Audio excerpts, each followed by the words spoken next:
everyone. I I welcome welcome you you to to today's this session session of the of the orientation. orientation. I know I know yesterday you yesterday had you a had a good good time time listening listening to a to lot a of lot of things. things. Today is Today day is day two 2 of our of our presentation. presentation. We are We going are to going to learn learn about about library library and how and to how to use it use it effectively. effectively. My My name is name is Amma Amma Hasafaji. Hasafaji. I I am the am the librarian of librarian the of the university, university. and And today I today I want you want to you to open open your your ears ears very very well well and and then then listen listen and and listen. listen. The The library life is is one one vital topic page that's that is going to going to help help you you to to succeed succeed in in your your learning. learning. I know I all know of all you of you came came from from your your previous previous schools, schools, and and then when then you were when you in were in school, you school, had you a had a library library in in your your schools, schools, and and you've you've come come to to University of University of Energy, Energy, and the and the library library continues to continues to be be part part of of the the learning learning process. process. But But before before I I zoom into zoom what into we what we have have this this morning, morning, I I want want us us all all to know to know something something basically basically about a about library. library. A A library is a library is a place place set set apart apart to to contain contain books, books, periodicals, periodicals, and and other other materials materials for for reading, reading, viewing, viewing, for listening, listening, for for studying. studying. And And again, again, those those books books or or whatever whatever materials that materials are that are stored in the stored in the library library could be will be borrowed borrowed or or used used for our for our learning. learning. And And in in the the whole whole world, world, we we have have different different types of types of libraries. libraries.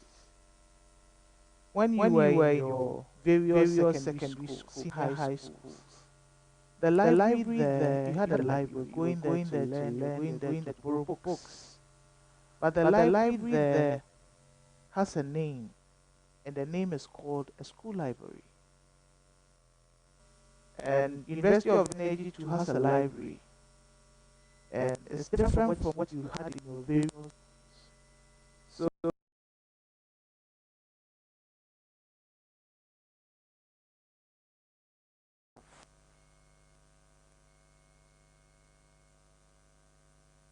nation could have a library, and that library is called the National Library. Specifically, that library is for the whole nation. And how we go in to borrow books, we go in to operate that library is different. When you were in your various schools, as I told you, the library in your various senior high schools, those libraries were called school libraries, and specifically it is for the senior high schools. In the community, we have libraries for the community, and the name of that library is called a public library or a community library. That one, it is for the whole community. Sometimes too, banks, hospitals, specialized institutions could have their special library. You can go to a bank and they have a small library for the banks. You could go to hospitals and they will have a library for the hospital. And that library is called a special library. It is so special to that profession. And then there's another library that is for higher institution or tertiary institution. And then the name of that library is called an academic library. And that is what we find in the University of Energy and Natural Resources. Here is a higher institution. So our library here is called an academic library. The way the academic library operates is different from the way your school library in your various SHS were operating. So now today, we are not going to talk about our various libraries in our senior high school. We are going to talk about the academic libraries that we are going to use in our process of learning at the University of Energy and Natural Resources. So now we know that we have different kinds of libraries. We have the public library for the public or community libraries for the communities. We have the national library for the whole nation. Ghana, we don't have one. but other countries, they have a national library for the whole country. We have special libraries that is specifically for certain professions, like the banks, the law firms, hospitals, etc. And we have the school libraries that you found in your various institutions. Now, academic libraries. So keep those things in your mind. At the University of Energy and Natural Resources, our main aim as a library is to provide information resources that support teaching, learning, and research activities in the university. What I mean is that all universities have 4 mandates. All universities, any university you go to, they have 4 mandates they have to perform. The first one is to teach. Second one is to learn. The students in the university should learn. The third one, research activities are done in the universities. And finally, there's something we call community service that university offer to the community we find ourselves. So the library is there to provide important information resources that will help to support the teaching that is done in the university, the learning that is supposed to be done in the university, research activities that is done by faculty members, that is the lecturers, non-lecturers, and students alike. Library is supposed to find information to help that, so that all the 4 mandates in the university could go on beautifully. So that is our mandate. So when you come here, you as a student, you're supposed to be learning. You're supposed to do your research as you move on. You see that in your final year, third to final year, you'll be doing research.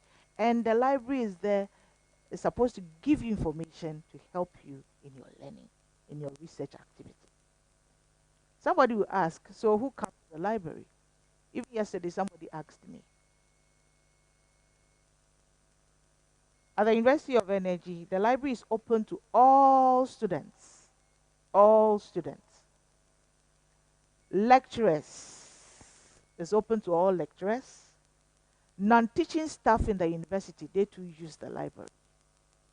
And above all, the general public. So the library is open to students, all lecturers, all non-teaching staff.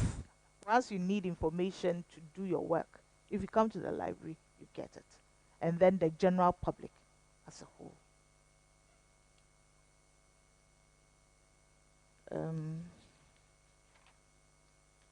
So now we know that once we've come to school, very soon we'll start lectures and you have to make use of the library. One will ask, when do I come to the library? So the open hours, library opens at 9 a.m. During the weekdays, library opens at 9 a.m. and closes at 9:30 p.m. Library opens at 9 a.m. and opens at 9:30 p.m. and closes at 9:30 p.m. during the weekdays. We work on Saturdays too. That one too, library opens at 9 a.m. and closes at 3 p.m. And during examination period, the Saturday time is extended a bit to 5 p.m. depending on how situations will be.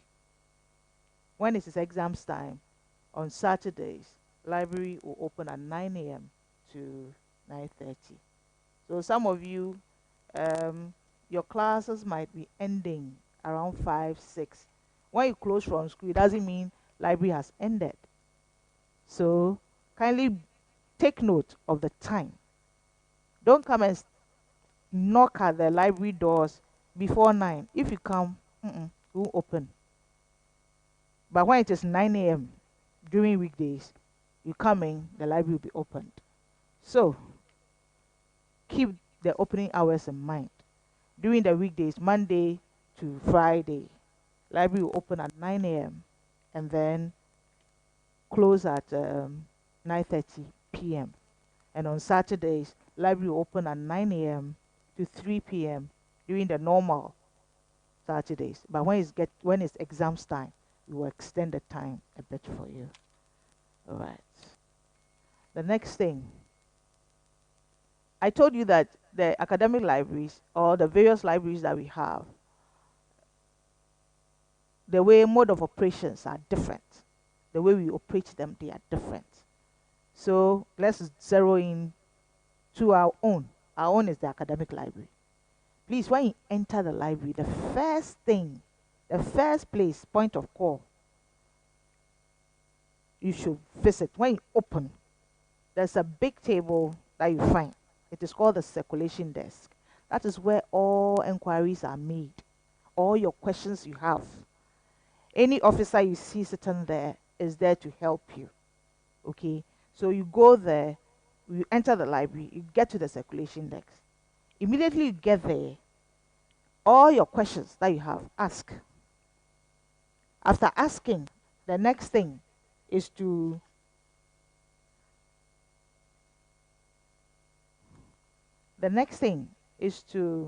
make sure that the officer there are so many people that come in and go out from the library.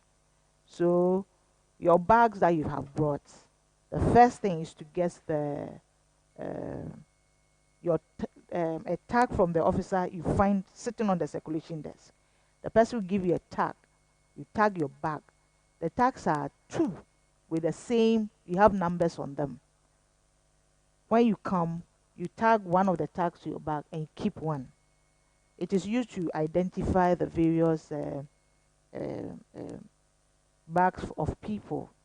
If you don't tag your bag and you come and pick any bag, the officer there will never allow you to take that bag. So whatever tag they give you, when you tag one on your bag, you keep it well. If you lose it, it means that no bag, you not take any bag of yours out because we didn't know. It is the only means of identification. So don't forget it. When you enter the library, straight to the circulation desk, the officer in there would give all your questions to the person, and then if you want to use the library, the person will give you a tag which has two numbers, the same numbers on it. One will be for your bag, one will be for you keeping it, so that when you are going, you use that for identification and collection of your bag. When you are given the tag and you tag your bag, please remove all valuables. If you have plenty money in your bag, take it out. If you have your laptop, take it back out. Anything that is valuable to you, don't keep it in the bag, because it can happen that somebody might be tracing you. The person knows that you have money. So if you don't take it out, although the officer is there to see to it that your bag is safe, we are trying to say that be responsible. So take all the valuables from your bag, and then you'll be shown where to go and sit. The materials, you assess any material you are looking for in the library to make your stay a wonderful one. In the library, somebody will ask, what is there? As I told you, a library is a place where books are stored. Stored. Books Books are there to be used to in our research purposes. I told you that we have something called periodicals. Examples of periodicals are newspapers,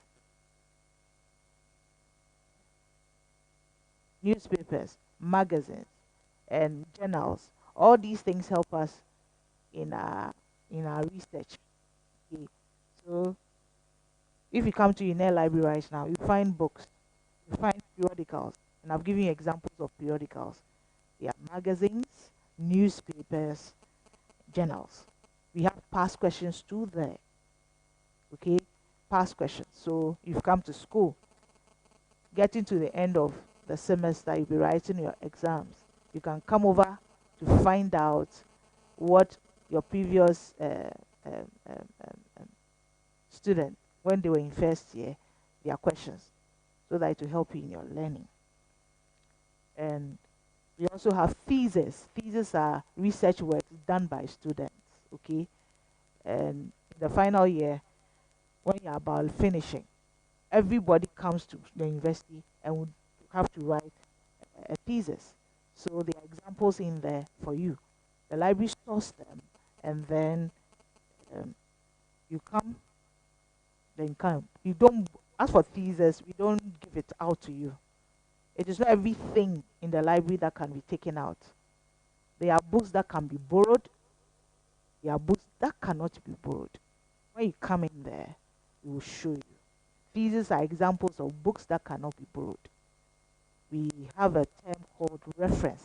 You come in, you just, we give it to you, you look at it, look at whatever you want from it, and then you bring it back for reference, but you just consult it and you bring it back. You don't give it out for you to learn from it.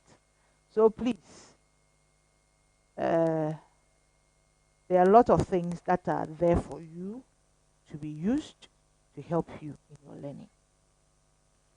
Again, we have electronic resources.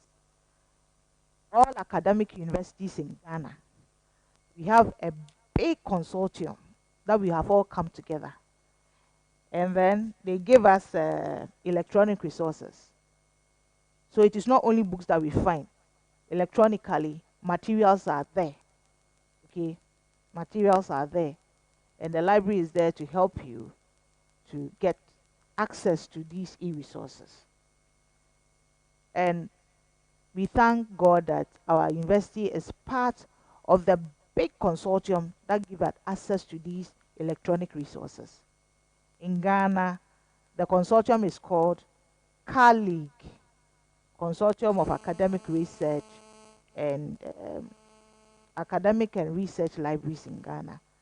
This is the big consortium in Ghana that gives all public universities access to these electronic resources. And thankfully, Uenr is part of that consortium. So apart from the physical books we have electronic resources. And that too helps us with our research work in the university. All I want to say is that the library plays an important role in our learning process, in our teaching process in the university. So as you've come here, some of you would say that, oh, when we're in our previous schools, SHS, we never entered the library, but we were able to pass. If you do that here, Oberi, you won't go far with your learning. Visit the library, and then let's see how we will be able to help you, because all the materials you will need when you go to your various lectures, your classrooms, all your lecturers, they bring their reading list. The courses that they are teaching you, they bring the reading list, and then library helps to get the information for them. So the materials the lecturers will be using, they are found in the library. So when you come, you'll be able to um, get the materials to support your learning process in the university.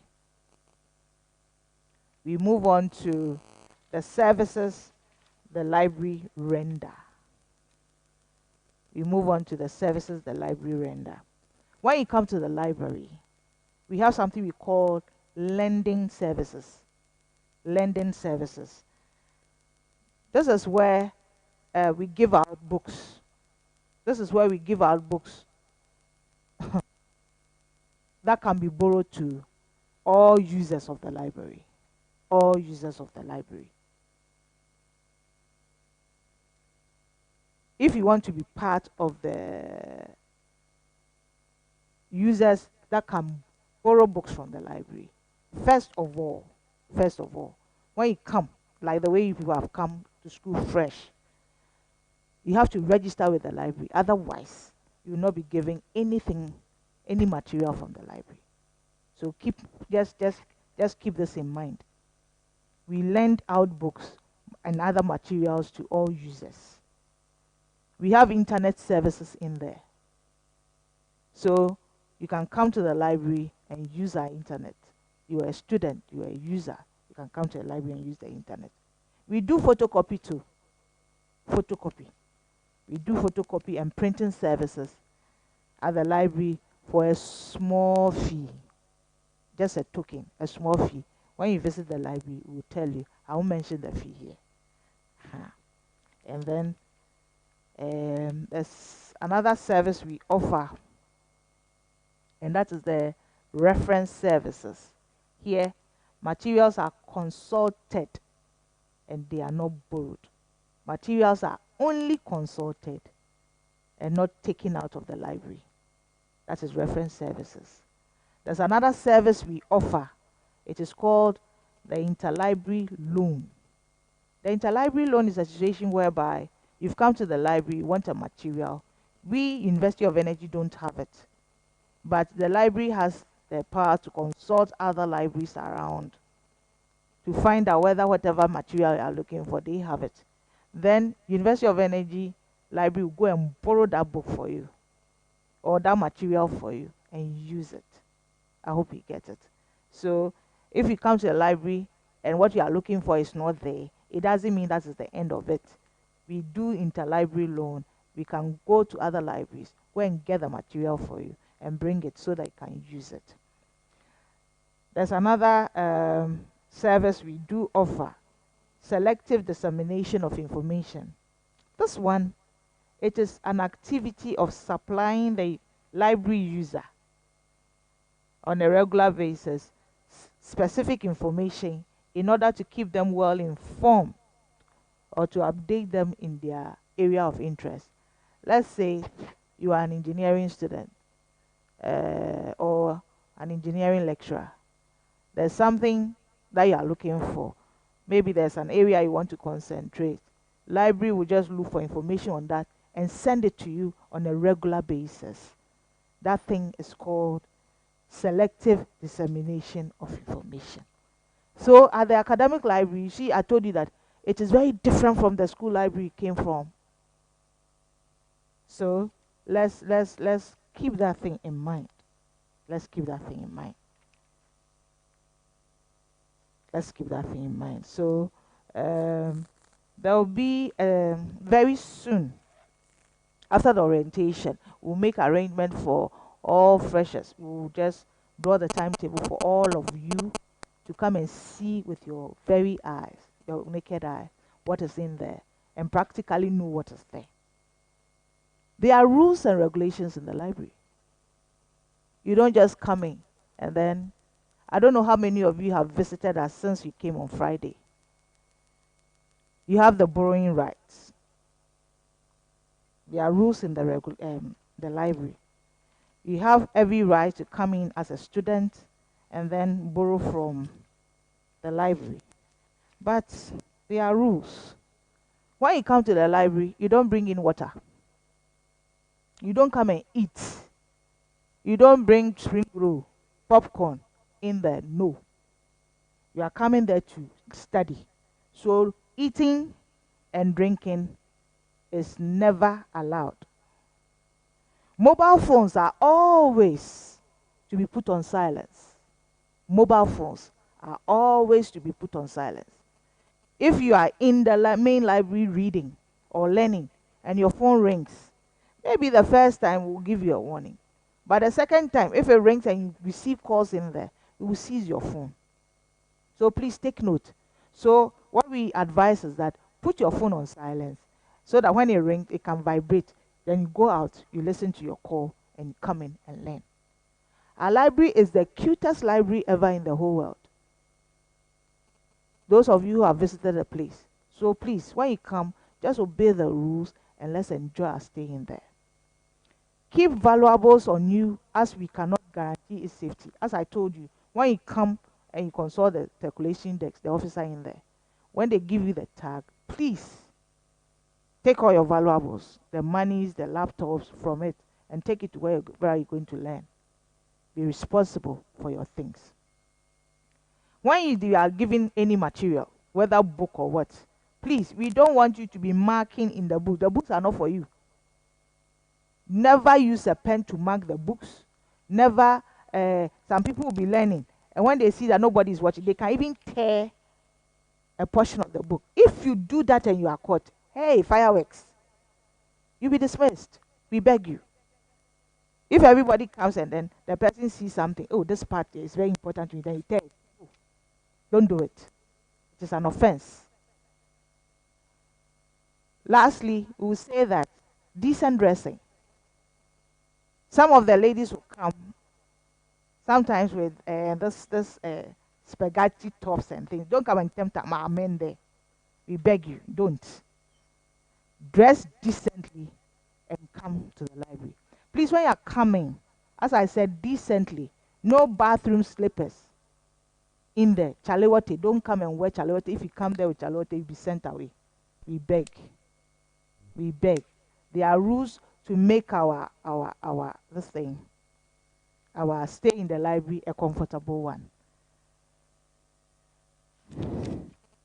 Lastly, there are a few challenges that I would want to talk about, and then we conclude the session. The first challenge is space at the library. As I told you, the library is the cutest place ever. It's a very small place, but it doesn't mean that we shouldn't come there. When you come, because of the limited space, you don't reserve any seat for anybody. When you come and there's a seat, you sit down and then do your learning. Somebody will say the place is too small, so I won't come. People don't come and sit there 24 hours. They learn, they get tired, and they go. So people go in, people come out. So you are always welcome in there. When you enter, the computers in there that we use, they are few. So time is given to every user who comes in there. So don't come and sit there and say that I came first, so you sit there 24 hours. No. We monitor the time given to people. Again, the databases I told you for your research purposes. It is only, you can have access to it when only you are on campus. That one, when you come, we will talk more about it. We will show you more things about that thing. So please, let's keep that thing in mind. So in conclusion, I would want to say that we desire to help you make the library your good place to help in your learning, so that your staying at the University of Energy and Natural Resources will be a wonderful one. Very soon, your various lecture platforms that you will be creating, library will send you specific things, a timetable that will help all of you to come in there and see things for yourself and just go through how we operate in there. Okay, when you come, you see everything and it will help you in your learning. Make the library your place. And in conclusion, we want to say that we desire to hearing from you, so feel free, visit us and talk to us. And please, when you come, don't be rude. People come to us, they are so rude, they talk anyhow. Don't do that. Don't do that. So if you look at the presentation we've been giving you, at the base of it, we say smile and talk to us. When you come, be free, be bold, come. Any question on your heart, come and talk to us, and we will help you with your learning process.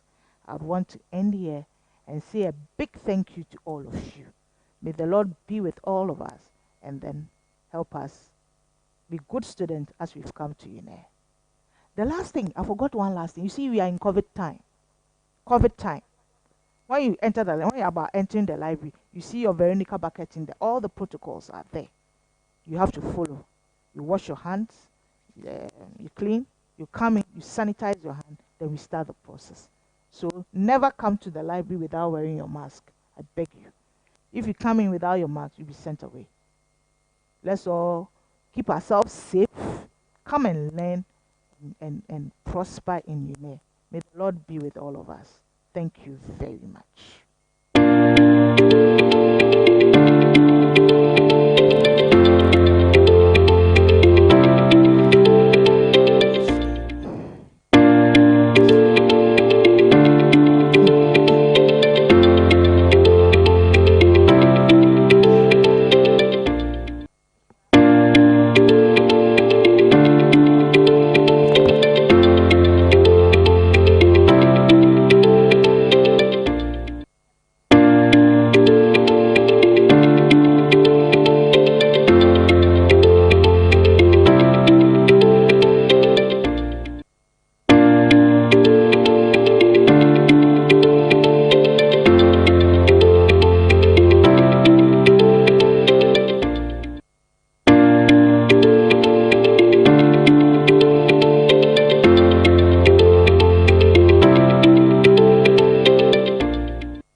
morning. Uh, you are welcome to the University of Energy and Natural Resources. Please, before I start, if you have any question, please ask through your portal. If you have any question regarding the presentation, please you can ask as the session continues. My topic or theme for the presentation is the importance of counseling in the university setting. The importance of counseling in the university setting. And what I will say as an introduction is that the current socio-technological changes and educational demands of our times, counseling has become a major area of concern for students in the university settings. And with a large number of students in schools, limited number of trained counselors, heavy workload, socioeconomic and technological changes, much pressure is put on teachers, lecturers, students, administrators, parents, and society at large. And no wonder there is frequent demand for even lecturers to tend to be the counselors to address some of these problems or challenges. That's why guidance and counseling in the universities help students, number one, to plan and prepare for their work roles after graduation. Number two, they help counseling help with the personal growth and development. Third, counseling plan help you plan and prepare for your postgraduate studies. And fourth and lastly, counseling help you prepare your life beyond academic life. Uh, Most students need much more than the four aforementioned areas. And I say most students. Most students require direction when you're on campus, as some of you have come for the first the university setting. You need to understand how the university runs, how to live or coexist or co-live in a dormitory, in a hostel with others, and to appreciate and model how courses are loaded and how courses are planned for you so that you can focus on your work. In campus situation too, you are likely to experience married, that is many psychological, socioeconomic, religious and other challenges outside lecture halls, especially on matters some of you consider embarrassing, such as rape, STDs, etc. You don't open up when you contract some of these things. But the counseling unit is there to provide a place for you, for every student to come and meet with the counselors there who are always prepared to help you deal with some of these challenges as you face on campuses. The counseling unit in this university is staffed with professionals. I mean, professionals who are well trained and certificated to attend to all student needs. We are mandated to be certificated by the Ministry of Health. We operate on the Ministry of Health through Ghana Psychology Council. And confidentiality is religiously maintained always.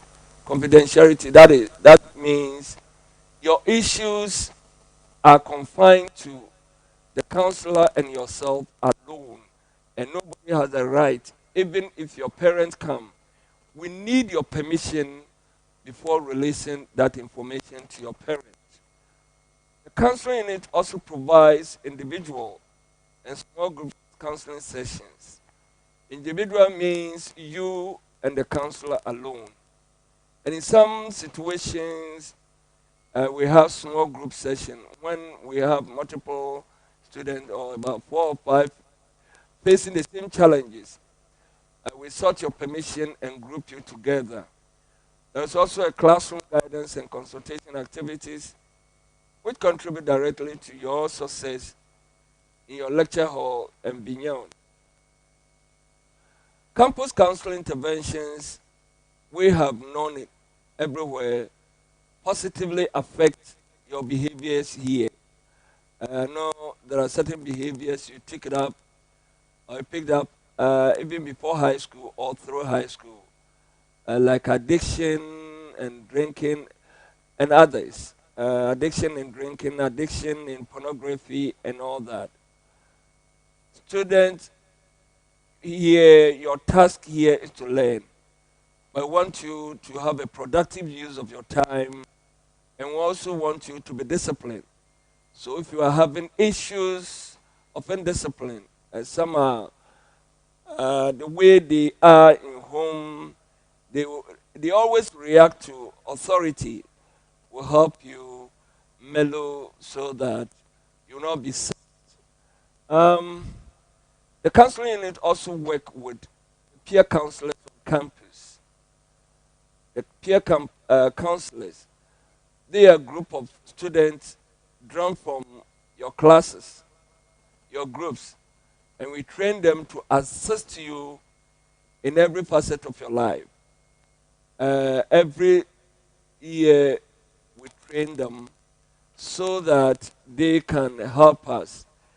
They encourage you, that the peer counseling is the encouraging concerted effort to harness the capacity which group members sharing common interests may console. For instance, when you're bereaved, they are always there. They help you when there is a problem between two of you. They help appease the aggressor. They help in your friendship. They mediate. They reconcile those who are alienated from one another informally without resorting to discipline. They don't.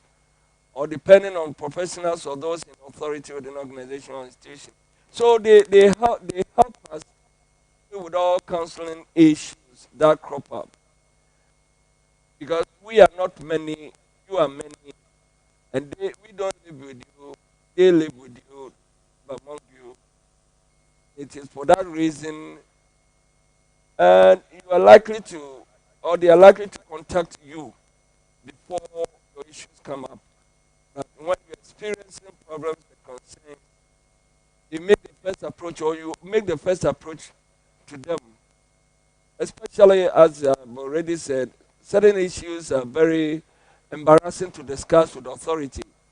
So when they are close, when they are friends, you can easily confide in them and then talk to them. They are counselors, like counselors in the unit, but they are para professionals. We have taken them because of their closeness with you, and they can easily notice any stress symptoms and then refer such cases to us before it is too late. They work under our supervision. They don't work as a separate entity. No, they work under our supervision. The assumption is that the individual pastoral peer counselor is a helper to provide you with a spontaneous and informal support experientially.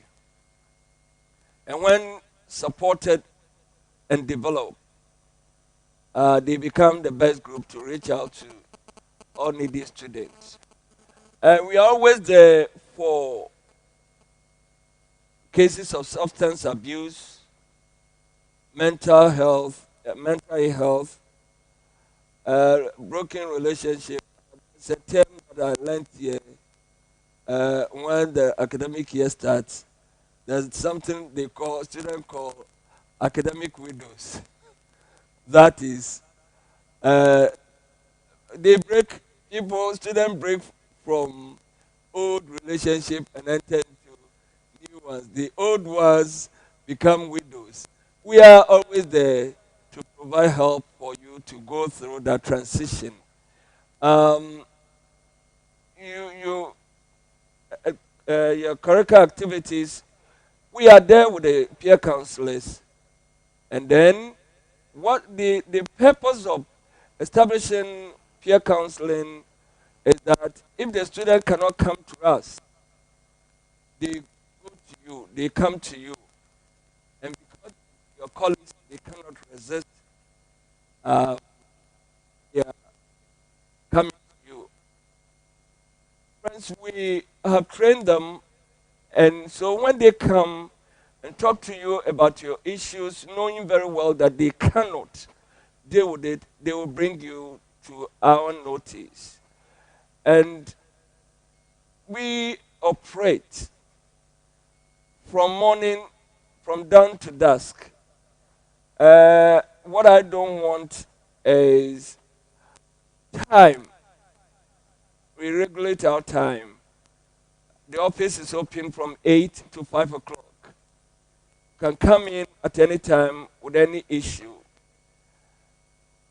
We provide guidance to where you can get help. We provide guidance to where you can get assistance. We don't have many things to provide you than guidance. It's relating to anything in life as a student. Uh, we are situated at Odum Hall. We share the same block with the computer lab is up and we are down. We are close to the exams officer's office. Let me come back to the peer counselors as well as the counseling unit. We help you to develop a self-definition of your life, to reduce anxiety on campus, especially as a first time on university campus, so that you can develop confidence, which will improve upon your performance in lecture halls because of your background, because of where you schooled. Unfortunately, the English is not there. You can will help you calculating necessary advice for you to improve how to be vocal in class. Because in the university, it's discussion. Sometimes it's discussion. If you don't say anything, marks are not awarded. So you must participate in classes, in lectures, and you must have confidence to participate. Um, Students we have known, or those who participate in counseling programs, are significantly less inappropriate behaviors. Unfortunately, some behaviors you didn't consciously take them. They came because of your friendship with others. So we help you develop positive attitude towards school programs. And we have come to know that those who don't hide their problems and expose them as they go through the four walls of the university always come out excellent lifestyle. Because for some, they will hide them, go out there, and they are caught. So if you have any issue with yourself, behavior, untoward behaviors, psychological, religious, everything, come to the counseling unit. I happen to be the chaplain of the university as well. So I handle all religious issues. Last Sunday, we met with some of you. You attended the student chaplaincy program. We also meet every second Sunday of the month. Every second Sunday of the month, SCC meet at the auditorium. Last Sunday it was beautiful. We expect that second Sunday, which will be February 14th, which will be Valentine's Day in the morning, 8 o'clock, we meet at the auditorium. We'll have part of our program for the Valentine so that in the evening you can participate in your denominational activities. We also allow students to operate on denominational level. Apart from the second Sunday, the rest of the Sundays are for denominations. Most religious or most denominations operate on campus here. So ask for your Head, we have Pensa, we have Parks, we have Gamsu, we have every most groups are here. Once again, I welcome you to University of Energy and Natural Resources, Sunyani and Doma campuses. We hope that the year will run through without anyone getting problems or challenges. If you have it, run to us. Our hands are open to embrace you. Thank you once again. Welcome to Uenr.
Good morning to all of you freshmen, women of the University of Energy and Natural Resources, and I also add my voice to welcome you. This morning I'm here to take you through the modalities for accessing Government of Ghana scholarship. My name is David Chumesi, Anchor University Relations Office. We all agree that tertiary education funding is very expensive. And so successive governments over the years have tried to put in place some form of support to assist Ghanaian students.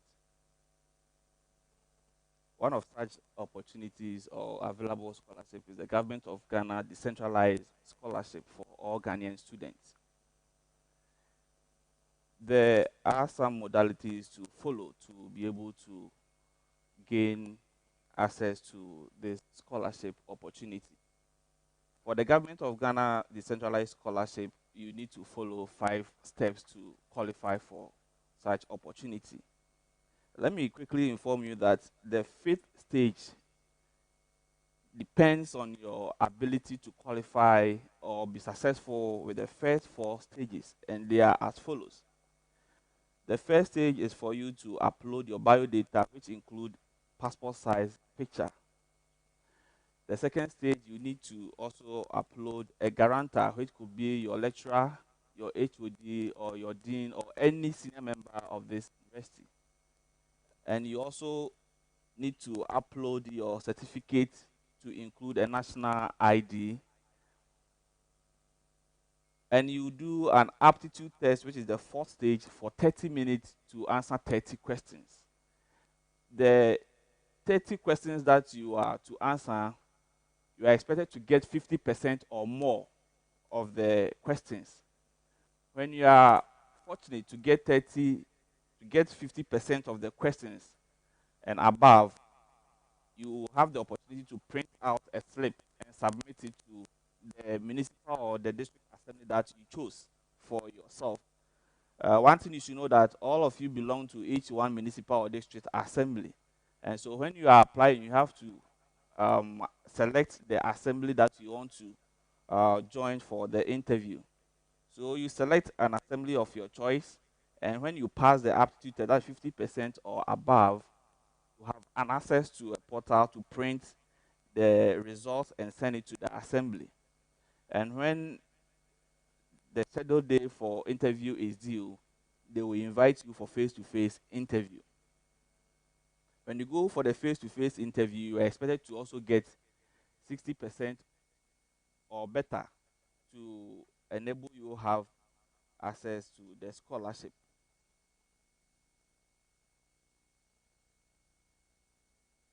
Having talked about this decentralized government of Ghana scholarship, which is fairly distributed across the country, there are also some other scholarship opportunities that you can have access to, which is the Get Fund scholarship. We also have the GMPC Foundation scholarship, and we also have APSA, or formerly Barclays scholarship.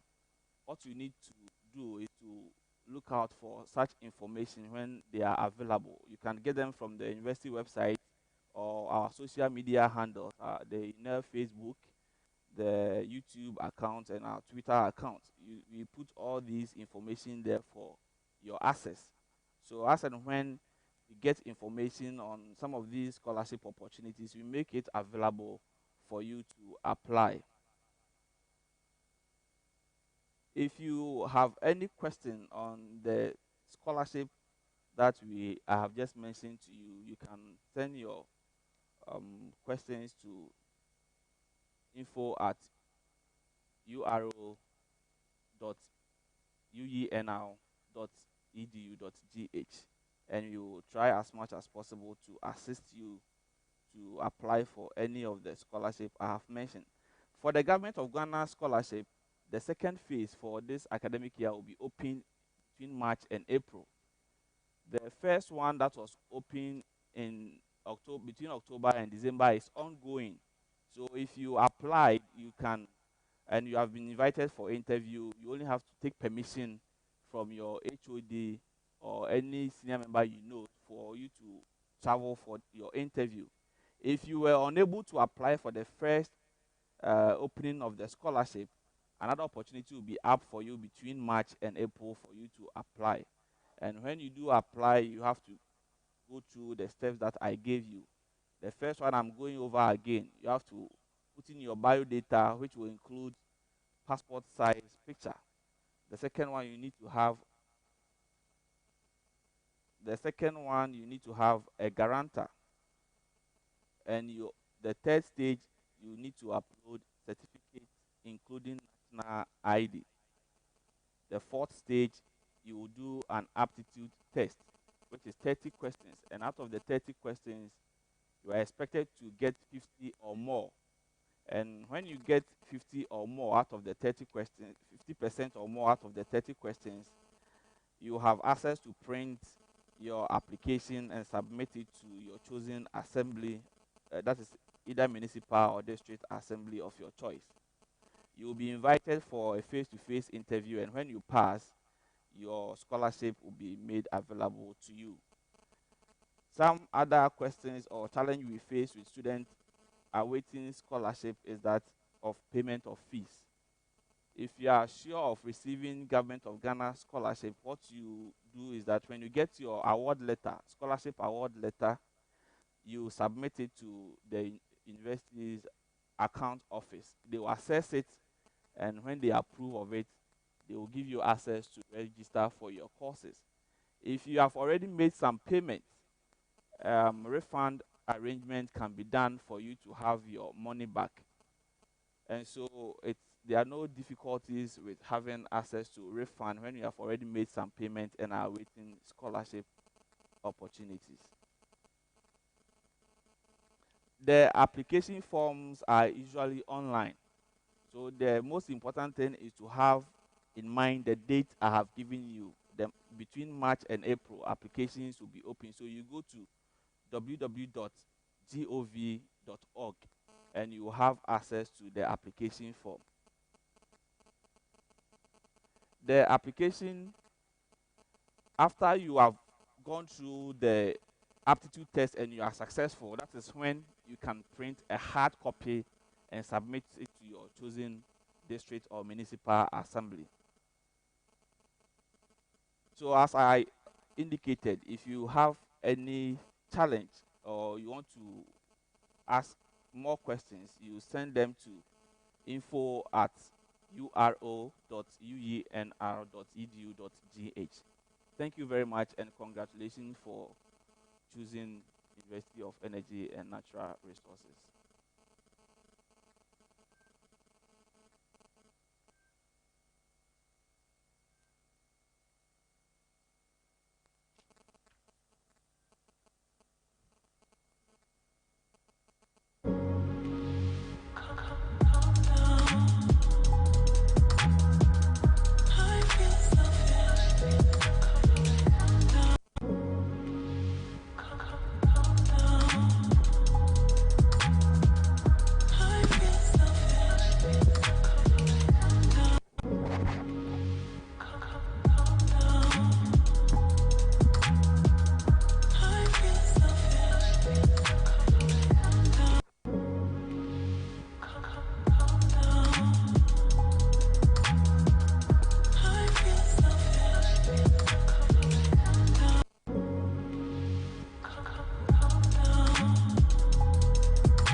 Good morning, ladies and gentlemen.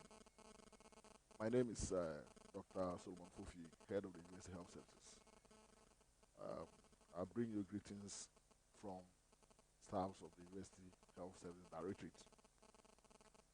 As it is said, health, we say, is wealth. And you agree with me that ill health has a negative impact on productivity. For that matter, for you to go through your academic work successfully, you have to be in a good state of health. And so it's the responsibility of the University Health Services to take care of your health needs whilst you are on campus. on the Sunyani campus of Uenr, we have a school clinic that provides 24-hour services for members of the university community. And so the university clinic will be the first point of call times of ill health. And for those of you at Doma campus, there's an MOU between the university and the Doma Prison Hospital to provide healthcare for staffs and students of Doma campus of Uenr. For that matter, if in terms of ill health, you go to Doma Hospital where you'll be seen. We're also making plans to establish a health post on campus for you, so that will be the first point of call before maybe you be referred to the Doma Prison Hospital in terms of ill health.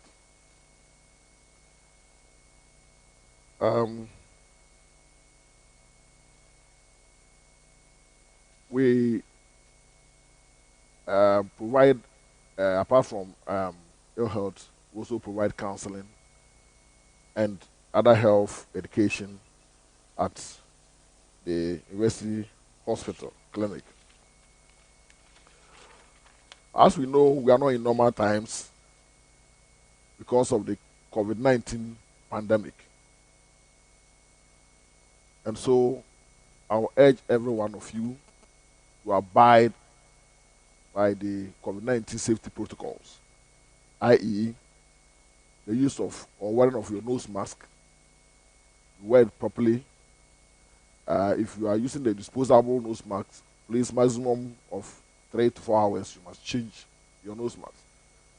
If you are using the reusable ones, please, after you've closed of day, make sure you wash, you dry, and iron before you use it again. I also urge you to use your hand sanitizers frequently. You should have your personal hand sanitizers so that you use it frequently. You also have to do hand washing, proper hand washing with soap and water anytime you are entering the premises. Also, you have to practice social distancing. You are in school and you are attending lectures. So practice social distancing will be of a bit of a problem. But after lectures, if you have nothing doing, please relax in your hostels and stay safe. The university also has put in measures to help contain, control, and prevent the spread of the COVID-19 viral infection. As of now, I hope you've heard of a new strain of the COVID-19, which is much more virulent than the initial one. And so we have to be able to contain it and prevent the spread whilst on campus. What we're going to do is that we're going to do surveillance. When I say surveillance, we're going to look for cases. And by so doing, we'll be checking temperatures at all entry points in the university. And if it turns out that your temperature is above 37.8 and above, you'll be held for further assessment. Then we also have to provide vertical buckets at vantage points where with water and soap, where you can have your hand washing. You can wash your hands there. We also have formed a COVID-19 response team, which will be responsible for supervising the implementation of all the protocols on campus, and also provision of logistics and also education on campus. Make sure that the protocols are much observed. And at the school clinic too, we're going to do what we say pre-triage, which means that every patient that comes to the clinic will see as a potential COVID-19 patient, and so we'll take you through a symptom screen. If it turns out that your suspicion is high, our suspicion is high, then we'll take you to a holding place where further assessment and sample will be taken. The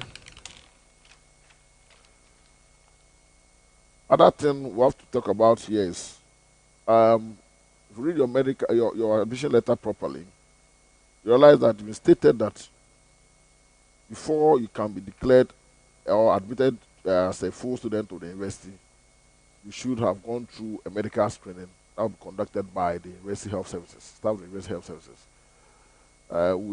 It's very, very important. It's a very, very important exercise, and then it's compulsory. So you must all attend. We'll communicate to you the date. The essence of the exercise is to identify some of you who have special needs. Special needs.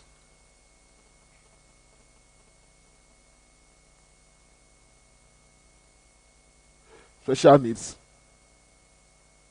That will require that we give a medical report on you. That will help you go through your academic successfully. Example, if you have a chronic condition like sickle cell or you are physically challenged, we have to note it down and then give a report on you so that you can be exempted from any other thing that needs to that is stressful. That can make your condition worse. Then also we identify people who have conditions that can serve as a threat to your mates, like pulmonary tuberculosis and even COVID that we're talking about. And also it will help us in the health directorate's budget for consumables and drugs for the university community. So it's a very, very important exercise, very compulsory, and everyone will have to take, every first year student will have to take part. We'll communicate through the Director of Academic Affairs the dates at which we are going to have this exercise carried out. Prevention, we say, is better than cure. And so, whilst on campus, I'll advise that you take certain measures to stay healthy. HIV is real. Because of COVID, we don't talk about HIV now. Much is talking about COVID and HIV, but HIV is still there. So what our advice is that the ABC, if you can't abstain, if you abstinence is what we preach. If you can't abstain, be faithful. And if you are one who cannot be faithful, please use of condom to prevent infection with the HIV virus. Substance abuse. I advise that you stay away from alcoholism, smoking, tobacco or Indian hemp, narcotic medications like tramadol, petidine, Sosigon, and the rest. All these drugs will destroy your brain cells. But as students, you need your brain cells intact to learn. So please try as much as possible to abstain from all these drugs so that you can have your brain intact and go through academic work successfully. Also, you have to exercise. Have time to exercise. Then also mind what you take in as food. Eat balanced diet. I don't know, most of you will buy food from outside. And you will not cook. You always have to buy food from outside. Please make sure what you buy is hot. If it's cold, when you come to your hostel, please subject it to a higher temperature to kill whatever bacteria is in there so that you eat a healthy food. And then what I also advise you to do is that take enough rest. When you have nothing doing, please take enough rest. Because if you rest, the brain regenerates. If you rest, the brain becomes refreshed for the next day work. So, I'll end my presentation here. If you have any questions to ask, please ask and let me answer it for you. Thank you very much. I wish you a healthy stay on Uenr campus. Thank you.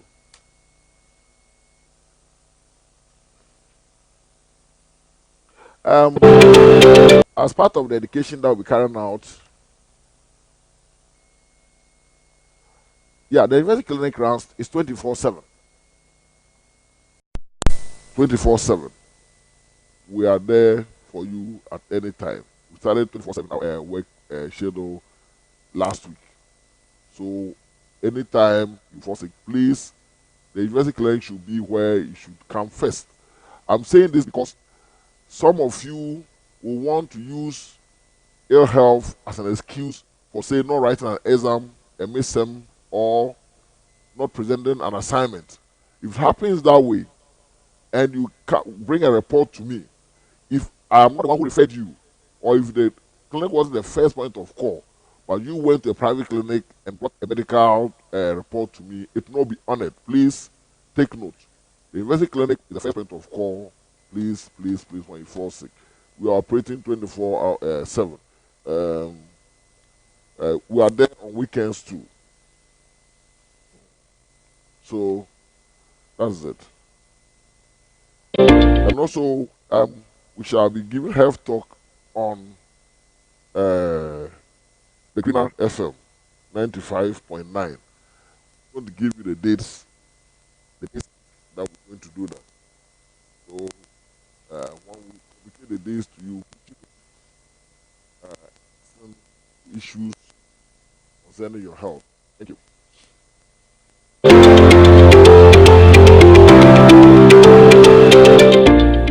Communicate to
Hello again.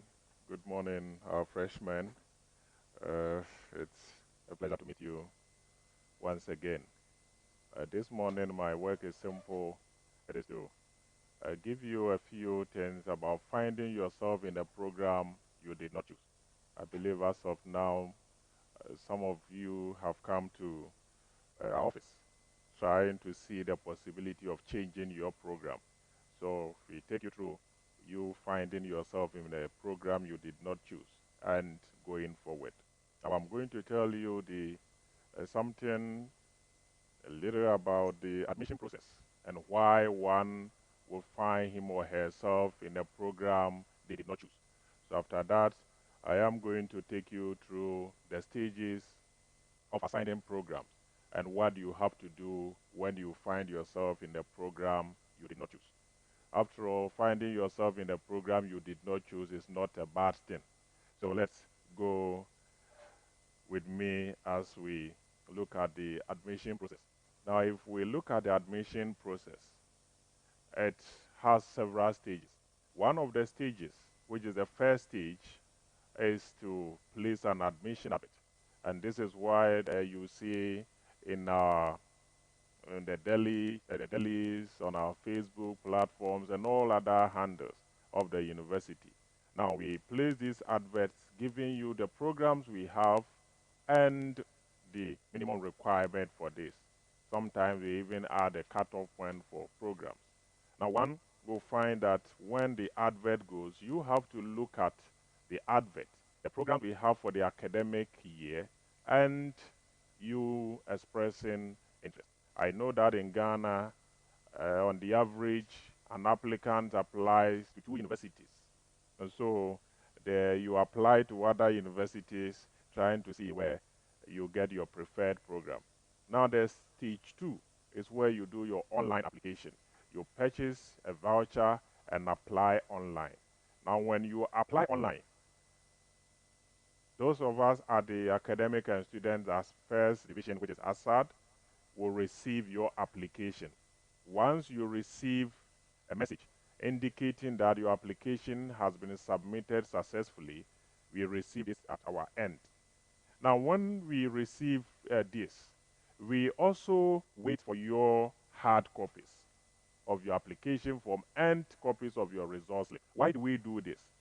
Now, we have found that some of the grades you put in there when you are doing the online application mostly differ from what you have on your results slip.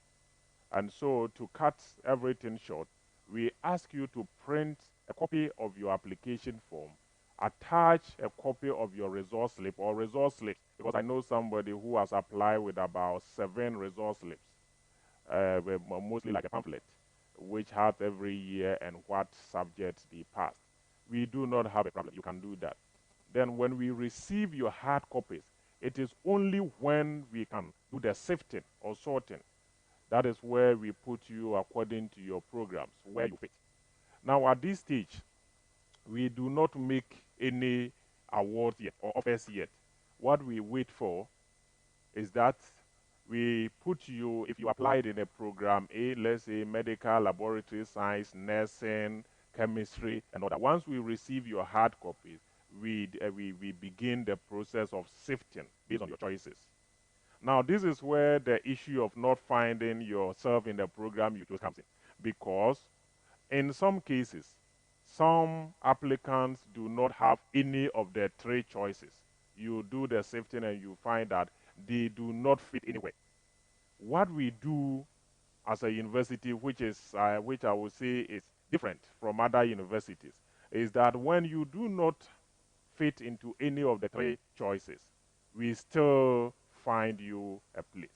And that is where the 4th choice comes in. The 4th choice is definitely something you did not choose. It is something you did not choose.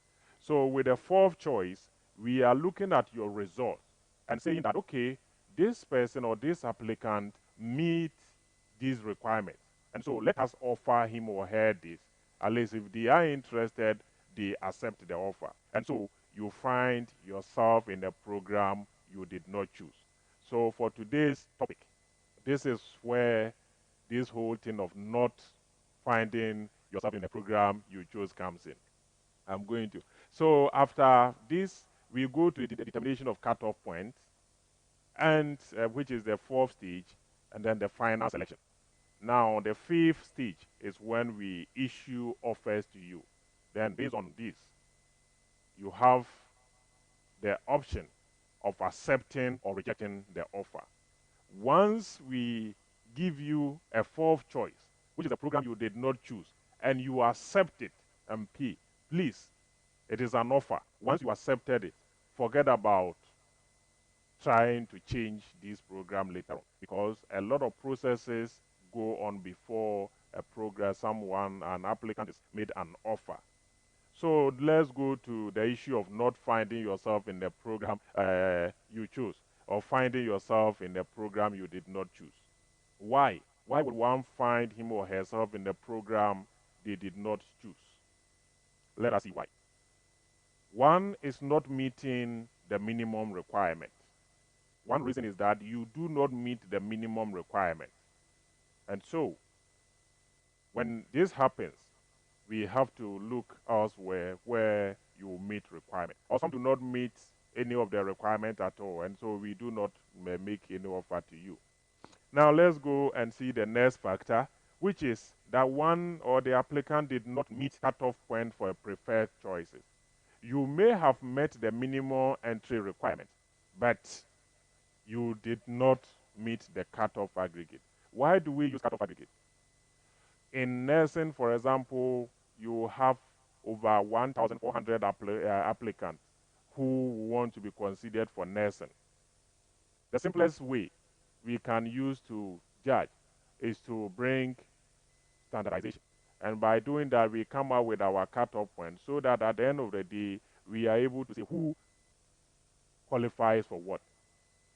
Now, when we do this, we look at the applications we have and determine the quota we have for that program, and then decide on the cutoff. This cutoff, what is the mark which is telling us where we can apply up to, so we can take up to. So if we have aggregate 12 or aggregate 11 as a cutoff point, it means that all those who had their aggregate in 3 core, which include English, core mathematics, and integrated science, and then 3 elective subjects in the relevant area. When we do this, if you meet it, let's say from aggregate 6 to 11, all of you are deemed to have met the cutoff requirement for that program. And then we give you that program, or we offer that program. There's another thing that happens, that your preferred program, as at the time your application, your preferred program may have been or will have been full, that we do not have any other space. This happens for those who apply late. When you apply late, what happens is that we may have done the selection, the sorting, the sifting, and everything, and done the allocation. So you may come at a time when we consider it as late application. So in this case, you are definitely going to end up in the program which is not part of your 3 choices. Now, I'm going to take you through something that some of you are here by planning, that you planned I was going to Uenr. Some of you are also here by what we call happenstance. Happenstance is simply something on coincidence. One thing may have led to the other, and so you ended up being at Uenr. It wasn't something you planned. All of you here are not here because you applied or you wanted to be here at Uenr. This is the fact, and you have to acknowledge that. Now, I will take something which is the Crombold's theory. Crombold's theory to explain to you that even happenstance, which is something which is not planned, something which is coincident, after all, is not a bad thing. So, Crombold said that planned happenstance theory makes it okay to not always plan. To not always plan, because unplanned event could lead to good careers. You understand? So I'm letting you understand that you finding yourself in a program you did not choose is okay. It is not a bad thing, because this unplanned program, or a program which you are now enrolled on, as a result of coincidence, may be something important, or maybe the thing that will lead you to realize your career in whatever field you are. So you have to do that. And Crombold also wanted us to understand the need for you students to deal with change. Although Crombold's theory was mostly about people and choosing a career, that I wanted to be a doctor, I wanted to be a soldier, I wanted to be ABC. Not having all that, Crombold wanted everybody to understand that even in career choices, it is okay not to go into an unplanned career. So some people will say that a guy who said that I let me do teaching so that when I get a good job, I go. And then he's there the next day, the next year, he becomes the headmaster of the school. And then from there, he graduates to another level. And so after all, teaching is not a bad thing, you see. So the need for change. I'm trying to bring this whole transpose this the change issue for you students to bear. That there is the need for students to deal with change. Do not say I did science at a senior high school level, and so when I get here, I have to do something at all costs, something related to science. No. Once you meet the requirement in another area, do not panic. It may lead to a positive thing in your career. Now, let's look at some of the benefits of you finding yourself in a program you did not choose. Now, you know that there is this curiosity to explore learning opportunities. Once you go to that, I remember a gentleman I advised to take natural resources who said that, okay, so I want to know, after natural resources, what do you do? And then I explained to him a lot of things which he could do after school. And then he came to me and said that, okay, beyond even the things I said, he has also found other areas where he can fit. So the benefit is that when you are in a different program which definitely you did not choose, there is this curiosity to explore learning opportunities in other areas. So if you were a science student and now you are in another area apart from science, it is an opportunity for you to explore new learning opportunities. And it is also important because you acquire this persistence to deal with obstacles. For some, I remember those days when people said that it is either this program or suicide. Elsewhere in another university, you hear it's either this program or suicide. So if one doesn't get a place in that program, I think the next option is just to commit suicide. That was it, because that program was, as they say, the ish. No, it is not so. When you do that, then you wouldn't have this curiosity to explore new learning opportunities. You wouldn't have this persistence to deal with obstacles. But remember that the world in it is all about the daily challenge, you dealing with new obstacles every day. Flexibility to address a variety of circumstances and events. One of the benefits of you finding yourself in a program you did not choose is that you develop this flexibility to address a variety of circumstances and events compared to your colleagues who got their programs they wanted. That is it. They have already carved just a single kind of niche for themselves. At the end of the day, you will have a story, they may not. So you have to also think about it. And then also the optimism to maximize benefit from unplanned events. You're going to this program you did not choose is going to help you to maximize that kind of the new opportunities which may present themselves. So I encourage you all that as you come here, some of us, yes, it is true. If I take myself as an example, I went to the University of Cape Coast during my undergraduate days. I did this, I went and pursued tourism. And at the time, getting admission into tourism wasn't that easy. But if you are one of us who went to Casford, and then when you are asked a question, so what is your program? And when you mention tourism, people, but so you are the one with the ladies who have been traveling around. You know, they say you've been working in restaurant and enjoying yourself. People were saying all those things. And then at the point you find out that it appeared you were at the wrong place. But look, I have always informed my colleagues that the best decision I took was to be on that program.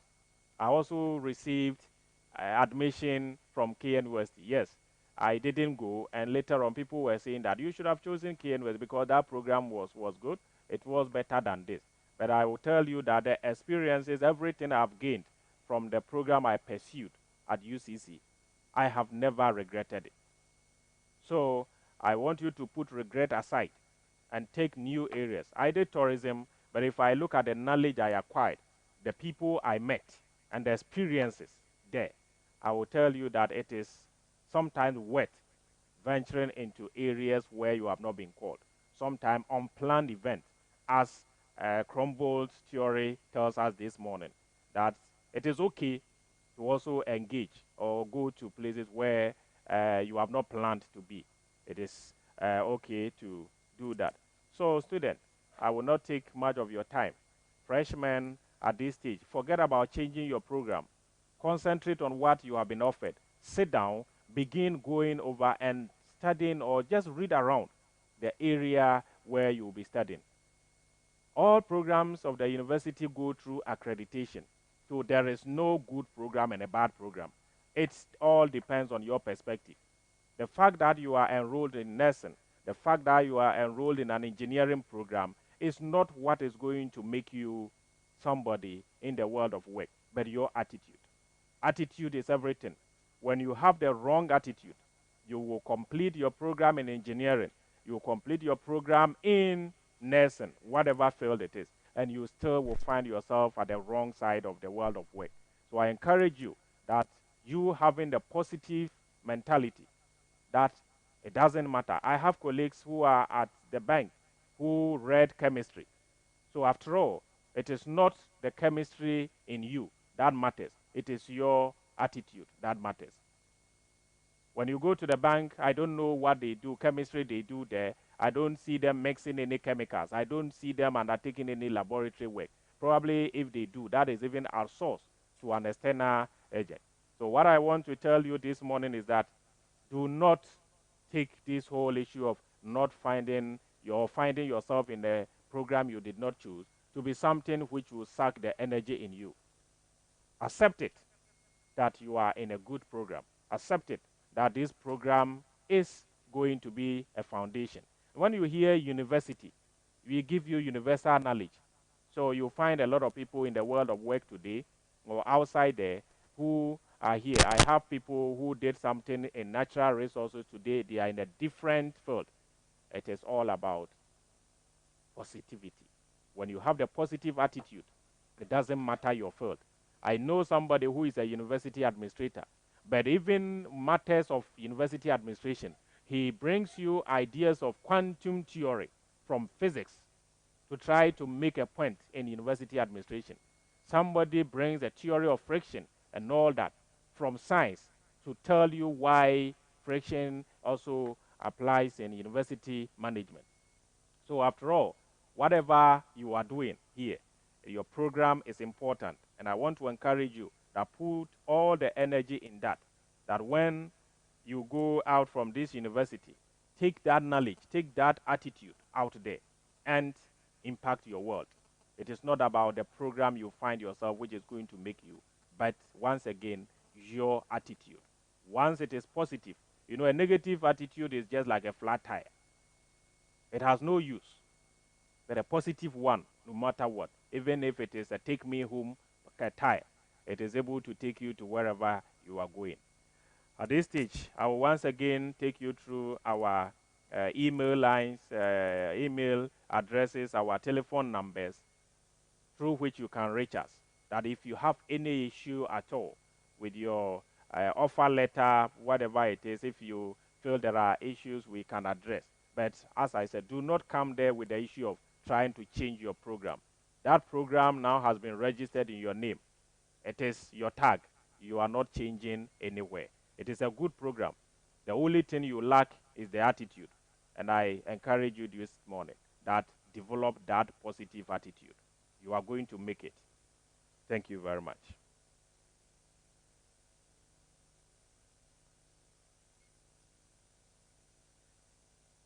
Yes, if you want any admission related issues at this stage, I will encourage you to send emails to admissions@uenr.edu.gh. When it is any other matter on academics, you can send an email to us, academic.studentaffairs@uenr.edu.gh. And then for those, the weekend programs, students on the weekend programs, your email, that is the dedicated email, is cde@uenr.edu.gh for weekend students only. Now, with our telephone numbers, you have them on the screen, which you can see. And then we have an active WhatsApp line, which you can send some comments or suggestions and also any opinions, and we are going to take them up. At this stage, I will thank you and tell you something. That look, I met students yesterday who were asking me some questions. I told them that your being here may be divine. Do not think about, I applied here, I got the fee paying, that is why I'm here. And I also want to tell you that we are not the university of the last resort, where you come here with those tears and with those regrets that I'm here because I didn't get this. I want you to settle. If we have beautiful people here who are ready to assist you to achieve and to be successful. Thank you very much.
Well, sorry, we apologize for the disruption of the connection. And as I said, we welcome you to the University of Energy and Natural Resources. Your stay here is a divine intervention you wouldn't know, because University of Energy and Natural Resources is a very good school. And I believe your staying here will be happy. And if you face any financial difficulties, remember student loan is around to help you. Student loan is a state institution. We used to be under Senate. But in the year 2005, 2006 academic year, the state decided that for the importance it attached to educating its citizens, it's established student loan as an independent organization to cater for Ghanaian students in tertiary institutions. And we happen to be in your school. So you are fortunate. Well, what we do is that we disburse money. And after your program, then you start paying. And that's what we call recovery. So my first topic will be on how to disburse the money to you, the students. Once you have been given an accredited program, the institution is accredited already, and you are in need, you just have to apply to student loan, or you go to our website and go and read all the modalities and instructions on the site and apply. There are requirements. First, if you don't have SNET card or SNET number, there's a need for you to acquire one. You also need to acquire EaseWage card. And then you need to have your admission letter or your student ID available, because these are all requirements. You need to have an email address and a password, because you use all this information to go to our online and register. Now, you need a guarantor too, because it is a loan. Somebody must do what? Guarantee for you. And you only need one person to guarantee. And that person must be somebody who has worked and contributed to Senate Fund for 3 years and above. The person shouldn't be more than 55 years, because at the age of 60, the person can go on pension. Then the person also shouldn't be somebody who has come for our loan and hasn't paid. And that one guarantor also has an opportunity to guarantee for more than one person. He has opportunity to guarantee for 2 persons. If the guarantor is your parent, like your mother or your father, then that person has opportunity to guarantee for all his or her children. So if the person has 10 children, he can guarantee for all. Then when you apply, it takes roughly between 2 weeks to 1 month to receive the money. So at the end of the day, it is easy, accessible to apply for. Now, this year we are going full online application. It means we won't accept application form. And then there's also an idea to remove the guarantor, what we call no guarantor policy, but it's yet to be implemented. You all remember during the electioneering campaign, there were 2 political parties who promised that when they win, they will do away with the guarantor policy in terms of student loan. And we are still working on it. Then we also need what we call Ghana card. It's an optional for the meantime. But when we implement a new guarantor policy, it will be a compulsory requirement. So you have to get your guarantor card ready. Then we also need your digital address. Currently that we have the guarantor in place, it is optional. But when we introduce the no guarantor policy, it will be a compulsory requirement. Then students will be required, after you have filled the online application, you'll be required to sign a loan agreement form.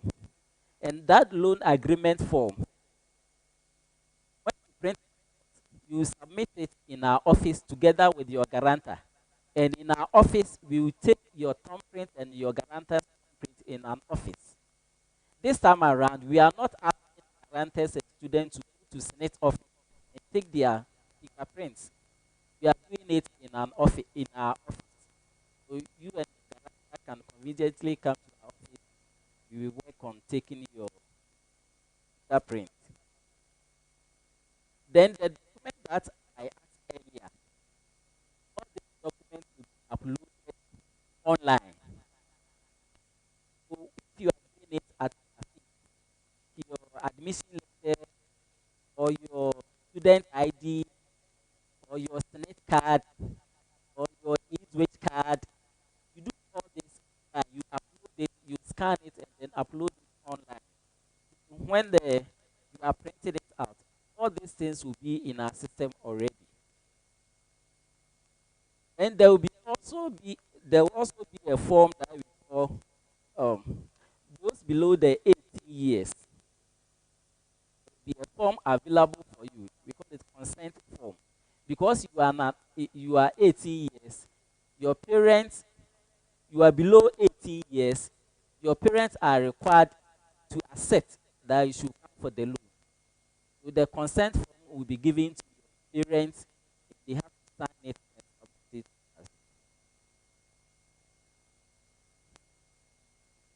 Then all the supporting documents, when you are going to our office with your guarantor, you come along with the supporting document. But the ease way is always taken from banks. It's free. You just have to show them your admission letter that you are looking for student loan. So you are there to acquire which card. They will do for you free. In fact, the ease rate is the medium that we pay the loan. We pay the loan through ease instead of your bank account. Because it is the fastest way of receiving money and easier to withdraw. It's like a wallet. It's only accessible to you. So in all, this is how it go. But some students are scared of student loan. They say it is a loan.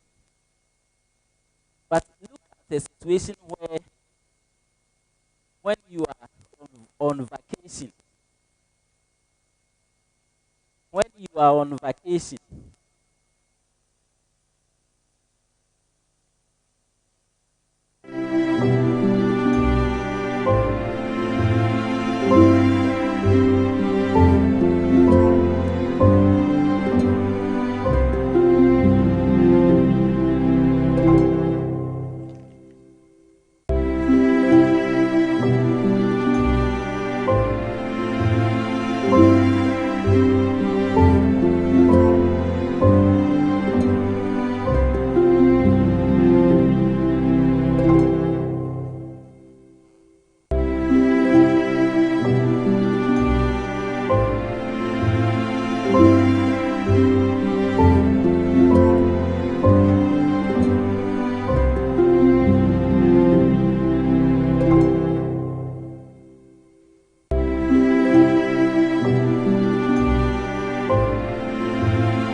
please, sorry for the break. There were some interruptions and we needed to correct them. And we thank you for having patience with us. as I said, the policy of no guarantor will be implemented. But for the meantime, we are still asking the applicant to bring guarantors, and it's only one guarantor for applicants, and that applicant has the opportunity to guarantee for 2 people. If the guarantor is already on student loan or has taken student loan but have not paid it, that guarantor doesn't have the right to guarantee again. So these are the things that we mentioned earlier. I said we also need a Ghana card, but for the meantime, the Ghana card is optional because we are here to implement the no guarantor policy. But when the no guarantor policy comes into place, you will definitely require to provide your digital address and Ghana card. Currently, too, you can provide your digital address, but it is optional because we are here to introduce the no policy, the no guarantor policy. Then we also have a policy where students can acquire laptops from us. And when you apply and the application is meant for laptop, you indicate it on the form that online that you need a laptop. So we have laptops to assist students, and those who are in need can apply for it. As I said, students will be required to sign loan agreement form, and it is that loan agreement form that you submit to our office with your guarantor, so that we will take the fingerprints of you and your guarantor in our office. These days, you are not going to Senate office to take the guarantor and then applicant fingers again. All these things will be done in our office.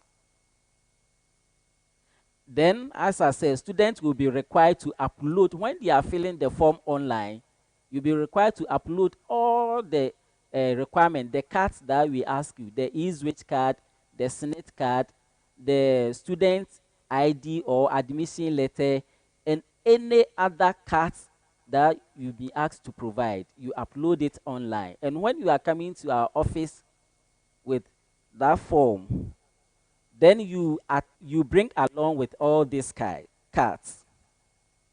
I also said that if you are below 18 years, you'll be required, your parents will be required to fill or sign a consent form. So when you fill all your information online and you are below 18 years, you have to download the consent form and then send it to your parents to sign it and then submit it to us. So after doing all this, you present all the forms, the 3 forms, and then the accompanying cards to our office, and we will help you.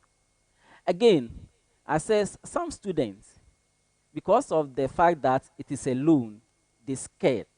In fact, loan doesn't scare students only, but even the general Ghanaian population, many people are afraid of loans. But it is not the loan that is the problem. It is what you use the money for and your needs. If you don't need the loan, you don't go for it. But if you are in need, then you go for it and fix your needs. In fact, we have experiences where people come to our office and say that, oh, they are in level 200. Some are even in level 400. They come with their anger, crying. And then when we ask them, we say, oh, I need loan. My parent, the one who was financing me, has just, gone or be with his God or his maker. And I cannot cater for my education without your loan. And this situation, this current situation that you are in, assuming by the time this thing happened to you, we have closed the application, what do you do? That is why we are saying, always prepare for the next day, because you don't know what will happen the next day. So if you don't need the money at all, at least plan or something. You are in a tertiary institution. You'll be given how to education about entrepreneuring. So first think of something. and put the money in at the moment that you have somebody to cater for you. Assuming you have a 4-year program in school and you've taken student loan to do business on campus, like buying phone cars and selling to your colleagues. By the time you finish your 4-year program, you do have gotten your capital to go to the world and work. So don't just concentrate on academics. Yes, it's good to have a good certificate and go out, but you can also learn some business skills whilst on campus. And the money to do it is available. Student loan is there. Once you qualify and we give you, you can have money and work things out. Now, some people ask, I'm a student, you want to overburden me with loan. When I finish school, how do I pay? And we always say that once you have acquired skills to survive, your surviving skills, why not? If you don't have job after school, will you go and lock yourself up in a room and say, I don't have job, so you not even go out? You have to survive as a human being. So whatever happens, when you are out doing what I call it a quack job to survive, if you are even earning 5 cedis a month and you are giving us 10 pesos a month, we accept it.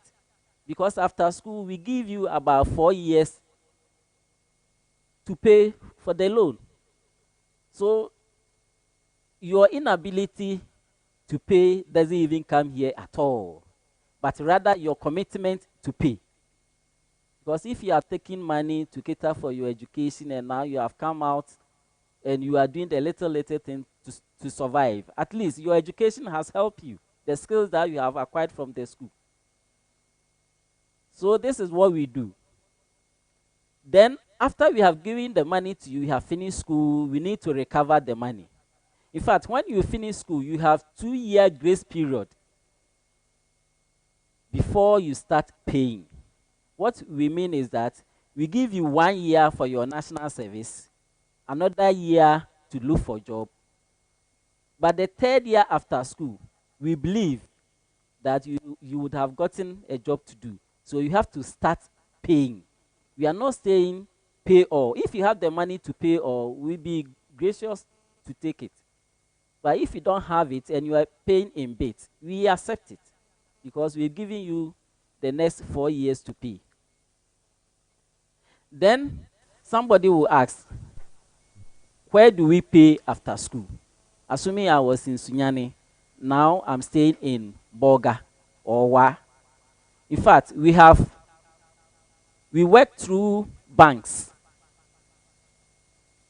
We are in agreement with GCB, NIB, EcoBank, and currently ADB is coming on board. We also have a mobile money payment system. So on your mobile wallet, you can easily make payments through your mobile wallet. And it's easy. The payment code is *737*206#. Once you dial the code and you send, the system will ask you for your SNIT number. You provide the SNIT number and you send again. Then your name will pop up. Once your name pops up, then it means you'll be linked with our system. Then the system will ask you, how much do you want to pay? Do you want to pay through GT Bank or through your mobile money? So you select your mobile money number, the number 2. Once you select it, you ask you provide the amount of money you want to pay. If it is even 1 cedi, provide it and send.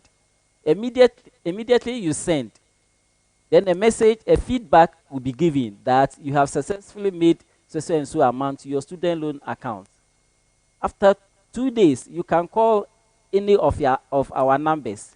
We take your SNIT number, go to our system and check, and you'll be credited with that amount. So it's easy. You can even stay in the comfort of your room in the midnight and make payment.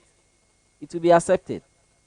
Apart from the mobile money payment, as I said, we also have banks. NIB has developed a customized paying slip for student loan. So you enter any of NIB offices and introduce yourself and say you want to pay your student loan. They will attend to you, give you that specialized paying slip for you to fill, and then pay the money at the counter. It's easy.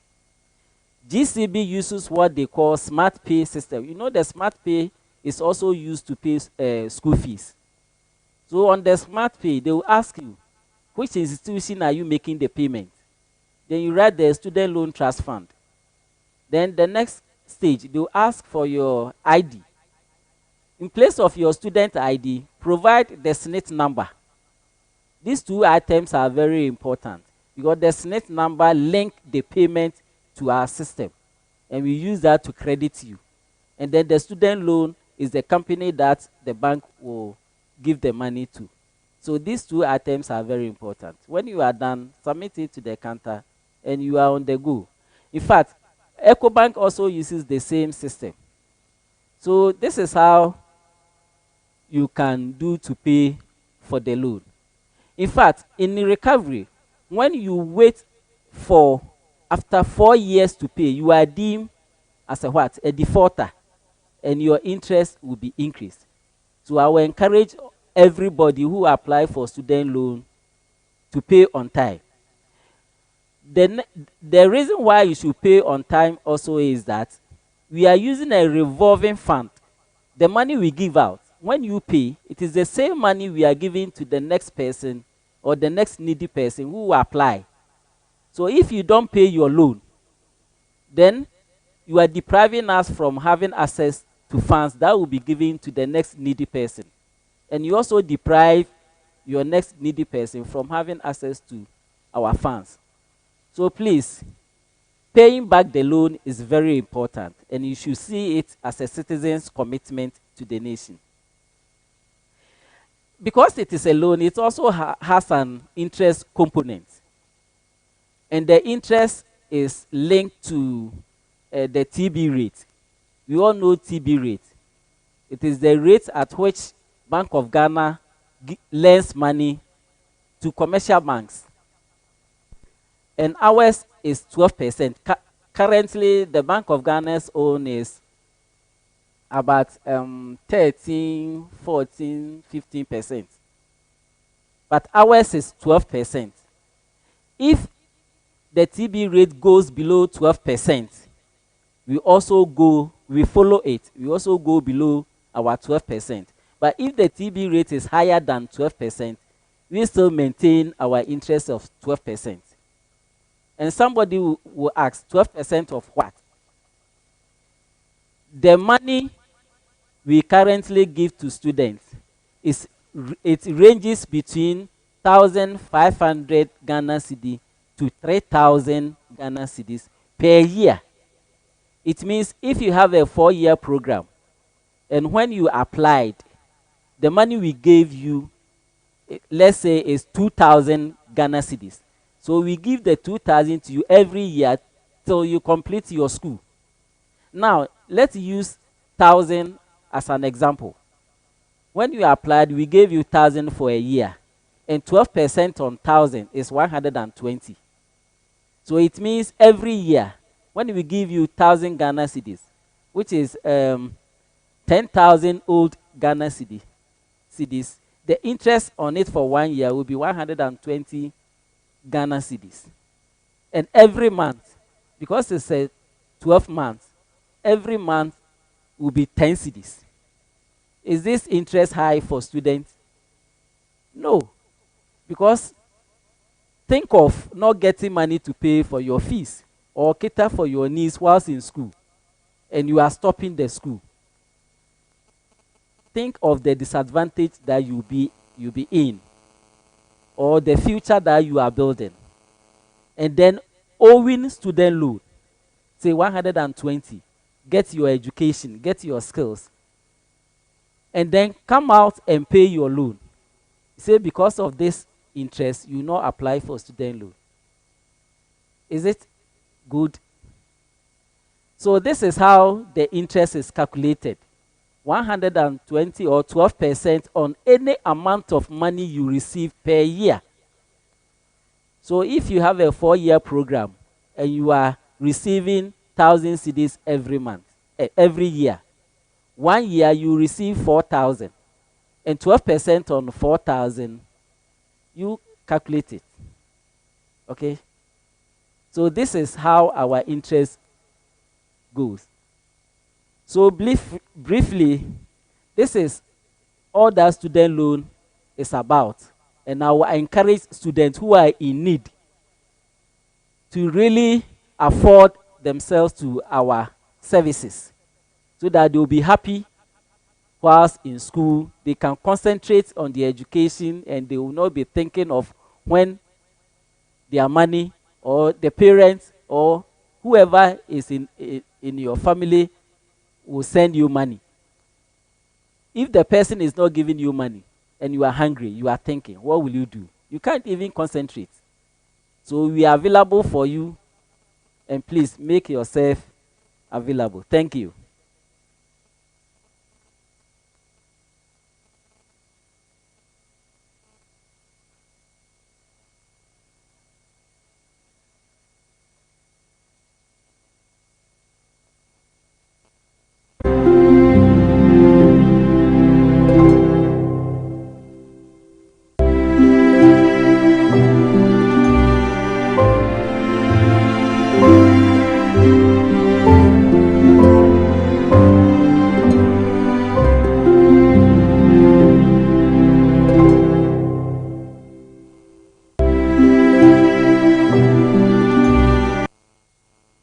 Yeah, thank you very much.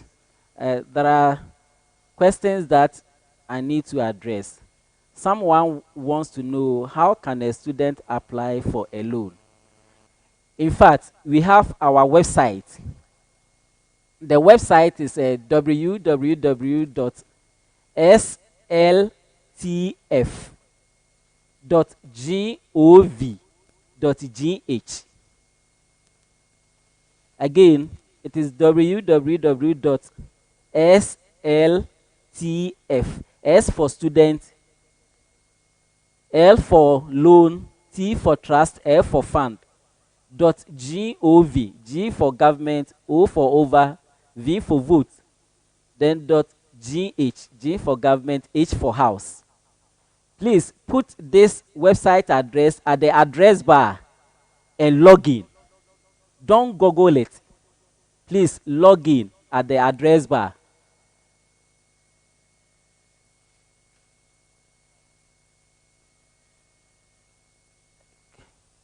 This is sign in. So don't Google it. Put it at, okay.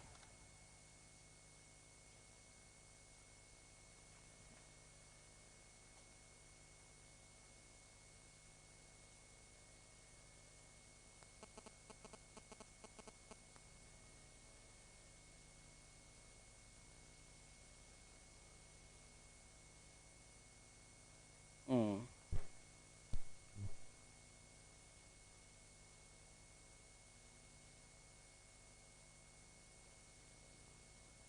Mm.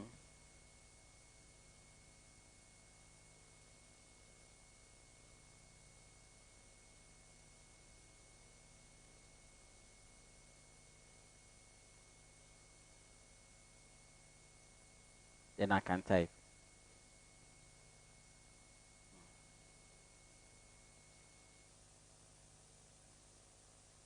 Yeah, sorry, sorry for the break. Please, as I said, you can apply for the loan through our website, and the website address is www.sltf.gov.gh.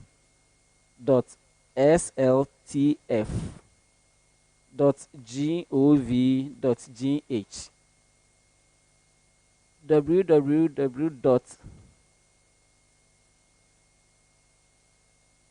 Yeah, .sltf.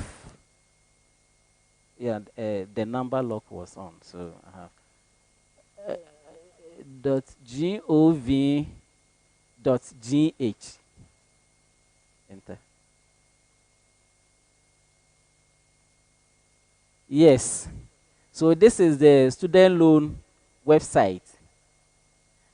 Currently, if you look at where the cursor is, student loan, the 2019-2020 applications have been closed.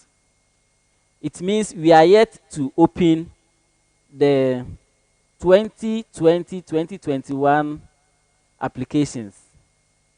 And probably it will be done in February because January is almost done. And we will inform you when the 2020-2021 application is open. You can see it from where I am touching our system. So that is where you can go and apply for the student loan. Then someone was asking, what is the interest rate for student loan? As I said, the interest rate is 12% per annum. And it is based on the amount of money we gave you when you apply. And I said students are entitled to amount that has a range. The range is from 1,000, currently is from 1,500 cedis, 1,500 cedis to 3,000 Ghana cedis per year, depending on your needy situation. In fact, student loan is a need-based organization. The more needy you are, the higher amount you receive. In fact, when you are filling the form online, certain questions will be given you to answer. Let me give you one important question. They will ask you, in your home, do you live with your parents or you live alone?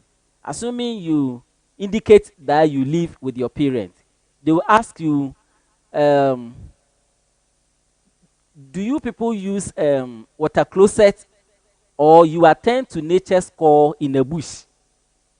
So that answer will tell us how needy you are. Assuming you attend nature's call in a bush, it means you are from a very poor home. But if you have a water closet in your home, it means your parents are a bit well-to-do and they can cater for you. So these are the indicators as to how much you receive the money. And I'm sure this year the amount will also be reviewed because of the no guarantor policy, but we are yet to come to that. So the interest rate is 12% of any amount we give you per year. And I gave example that when you applied, assuming you had a 1,000 Ghana cedis, interest on 1,000 Ghana cedis per year will be 120 cedis. And every month it will be 10 cedis. Then someone also wanted to know, how long will it take for one to apply? When you apply, how long will it take you to be given? If you are doing a 2-year program. Well, whether you are doing a 2-year program or a 4-year program or a 3-year program, the length that it will take for the money to be given is always from 2 weeks to 1 month. So let's assume within a month, when you apply and you have been accepted, everything about you is correct, then within 1 month, you should be given. If there's a problem, you apply and there's a problem on your application, then we need to correct the problem before we give you. So we will communicate with you that in the process of working on your application, this is the difficulty that we had, so correct it. And that correction may change the period that you get the money. Because definitely, if you apply to me today and after 2 weeks, I have called you that there's a problem. It means there has been a cut in terms of the time frame. So it all depends when you apply, and after 1 month, your loan will be given. Then another person was asking, how can a student apply for a loan? And I gave you the website and then the requirements that you need.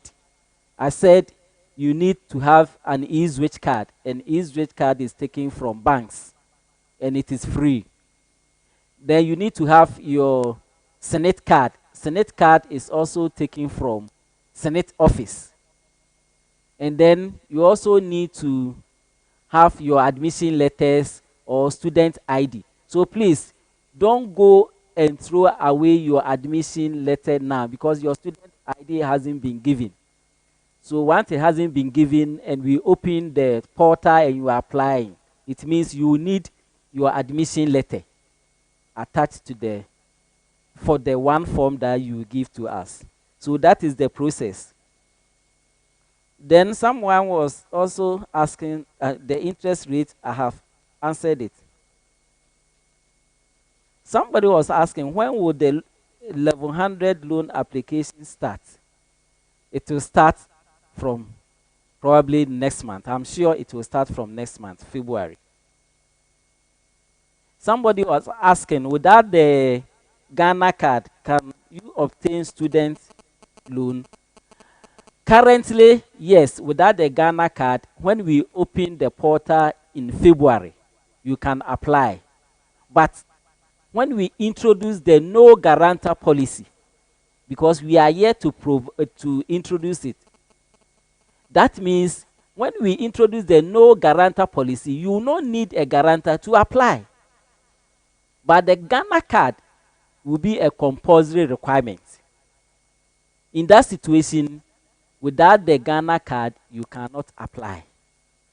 But currently, you are required to provide a guarantor.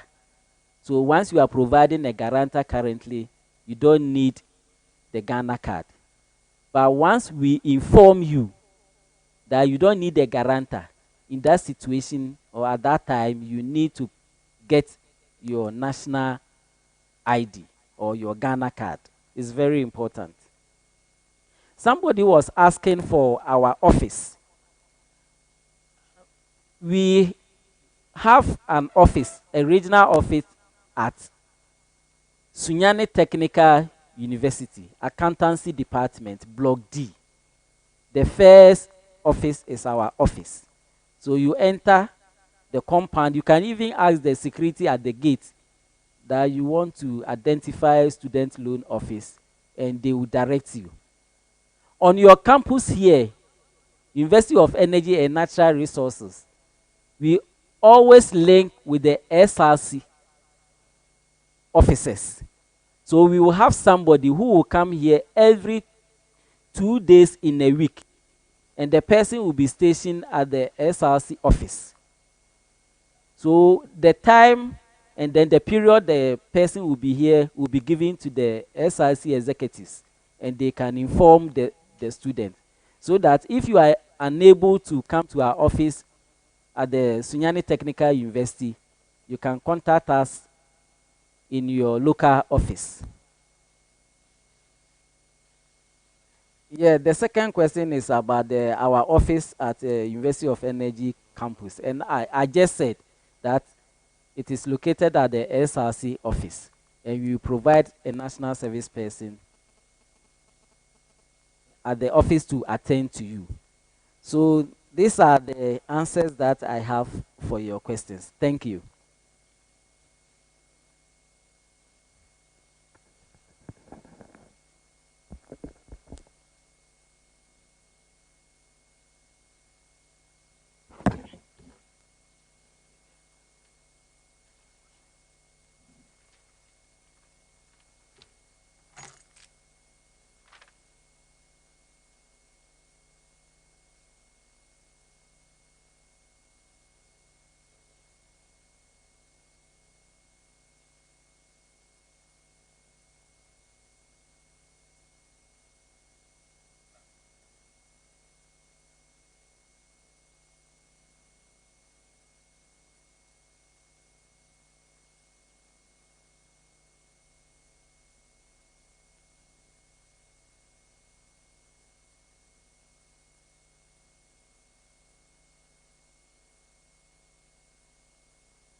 security campus.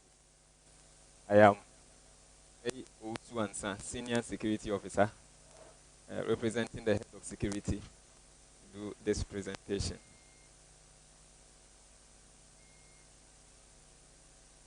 On the Uenr Security Services Division is here to assist students to help you achieve your professional goals as you enroll in the University of Energy and Natural Resources. Our mission is to maintain a safe and secure living, learning, and working environment in partnership with those that it serves, that's respectively the university community, academics, that is lecturers, and the students as well. We have two divisions in the Security Services Department or division. We have the Operations Unit and the Intelligence or Investigations Unit. And these units are there to serve all of us in the university community, and especially you students. We want to protect you so that you enjoy safety and security on campus, so that you have your peace to learn. Hopefully, if there is no peace, your academic achievements or goals are good. That is why it's important that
the operations.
Yeah, good morning once again.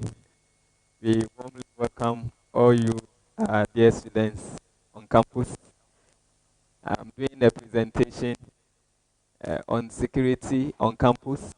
My name is Osei Owusu Ansa, Senior Security Officer in the Security Services Unit.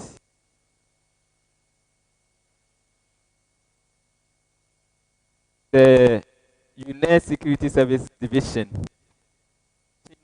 be a leader in all the professional campus law enforcement practices to effectively address the safety and security needs of its community and to uphold the vision of the university supporting an environment in which diverse social, cultural, and academic values are free to develop and prosper. In fact, the division has a mission to secure living, learning, and working environment in partnership with those who matter most in the university. That's everybody in the university. It's part of the security system that we are operating. The security services division has two units: operations and the intelligence or investigations unit. We have trained uniform and non-uniform security personnel to ensure safe environment suitable for excellent academic activities and then socialization events as well. Our numbers, we have 59 personnel in the department. Some are in uniform, some are also not in uniform, strategically to help us to detect crime of any form on campus. Some of our personnel are even students in the university. Some are doing some other programs also with other universities on distance learning. Our division works 24 hours a day, 24 hours a day. And you can access our emergency line on this Vodafone line. That is 050-577-6955. 050-577-6955. That is the security main office line. Anytime you call, there will be an officer available to receive your concerns.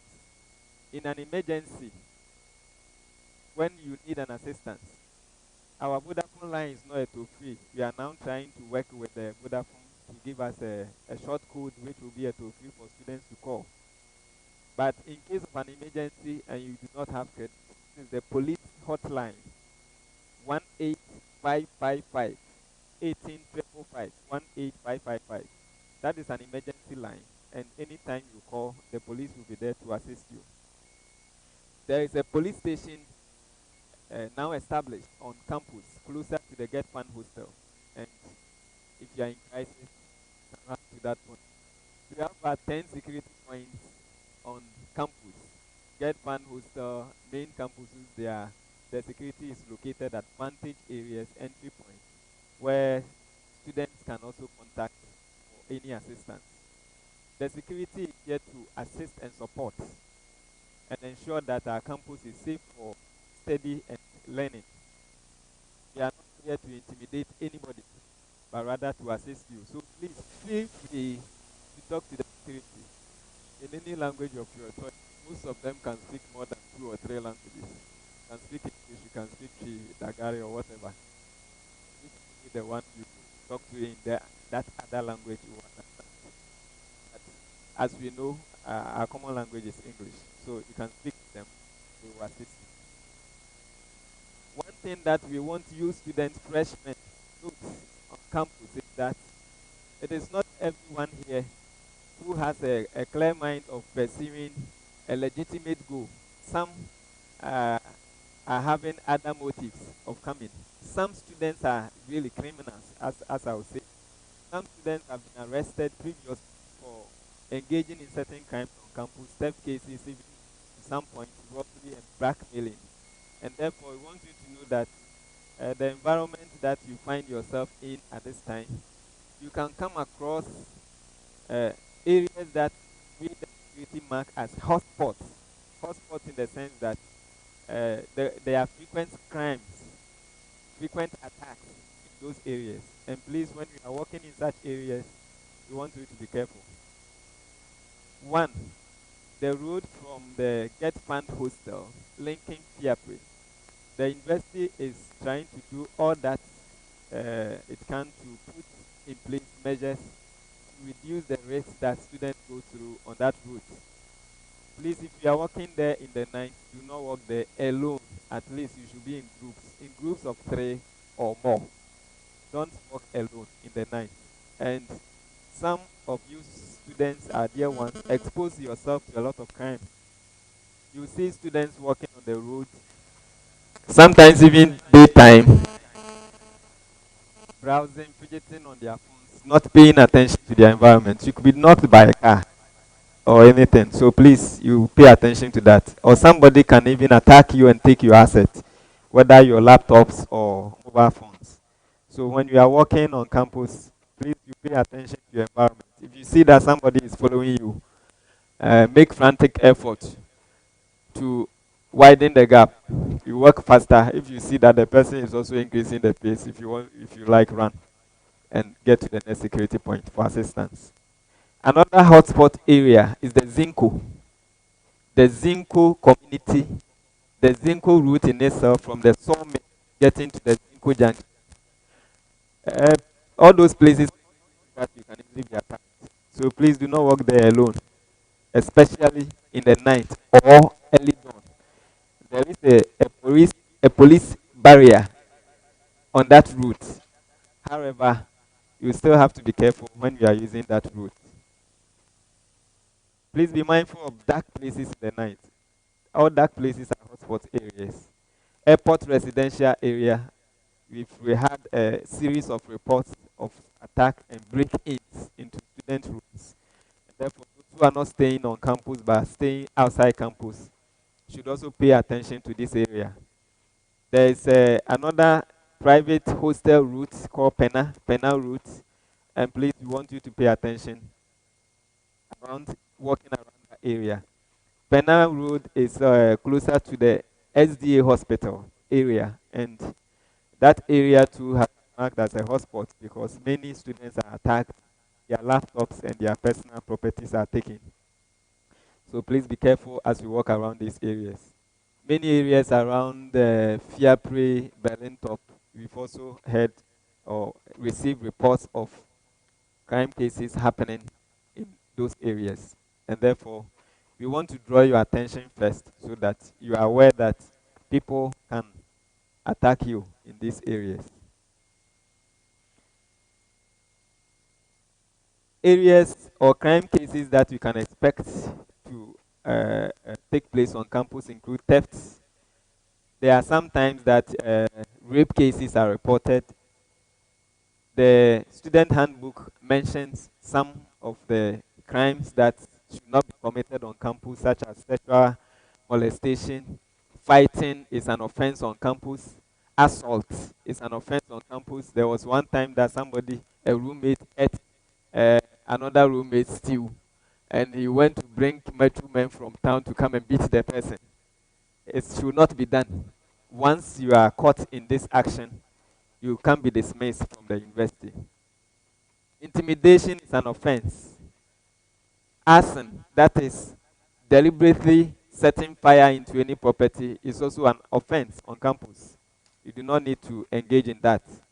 There have been instances where students take nude pictures of other students and blackmail them.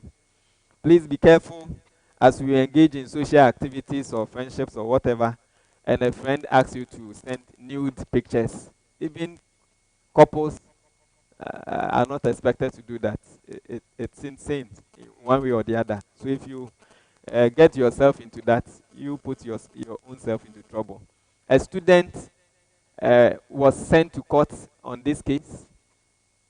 There was a blackmail case, and the students could not graduate. So we want you to take it serious that it is something happening, not on Uenr campus alone.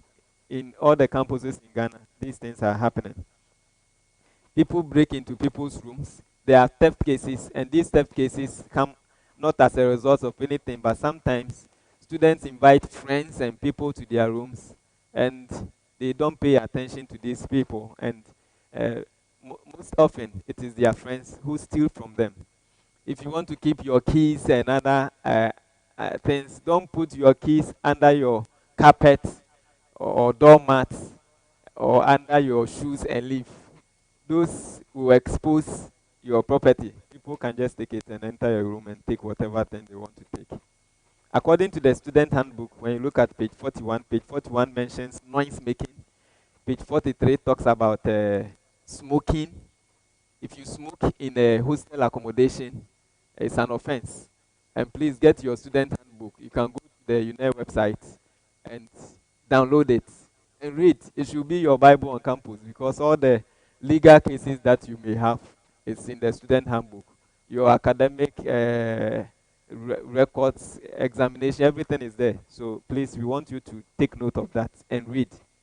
Do not damage any university property so that you come into conflict with the university security.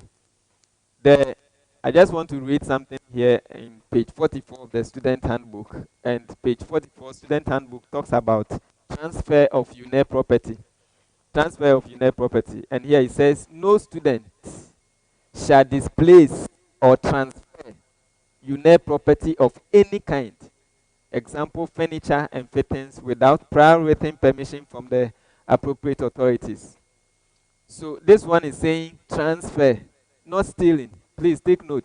Even transferring, if you take a chair from a classroom or a table from a classroom to a different location without proper permission, writing to your head of department or the lecturer giving you the permission to move it, it's an offense. So if you take it outside campus to your private hostels, know that that is a more serious offense than even just transferring. So please, don't do it. If you do it and you are caught, you will be in trouble. Uh, Combustible substances such as petrol gases should not be allowed in the university hostels or around the environment. Please, you are not supposed to bring these things on campus. No students are supposed to engage in demonstrations. If you want to engage in demonstrations, the processes and procedures are there. Please read your student handbook. Don't bring any form of arm. There was a time that we saw somebody in somebody's bag, a weapon. Uh, I'm talking about a raffle, exam center. The person ran away though and didn't come back. He sacked himself. So please don't bring these things on campus. Try and make sure that you always have your ID cards with you in any place that you go, so that if you come into conflict or a security man is questioning you, suspecting that you are not a student, you can easily identify yourself with your ID cards. The student handbook outlines sanctions of various offenses that are committed on campus. And we would want you to read. Please read. You are students. We know you can read. You passed your exams before coming. And we want you to enjoy Uenr as much as you can. Make the most from the time that and the opportunity that you have been given in the university. We are almost or always here to assist you. Please, anytime you have any issues or any challenges, if any thing is stolen from you, anybody is attacking you, anybody is intimidating you, please feel free to report to the security. And proper measures will be taken to ensure that you have a safe and a peaceful learning environment to ensure your academic excellence. Thank you. If you have any questions, I'm ready to assist you.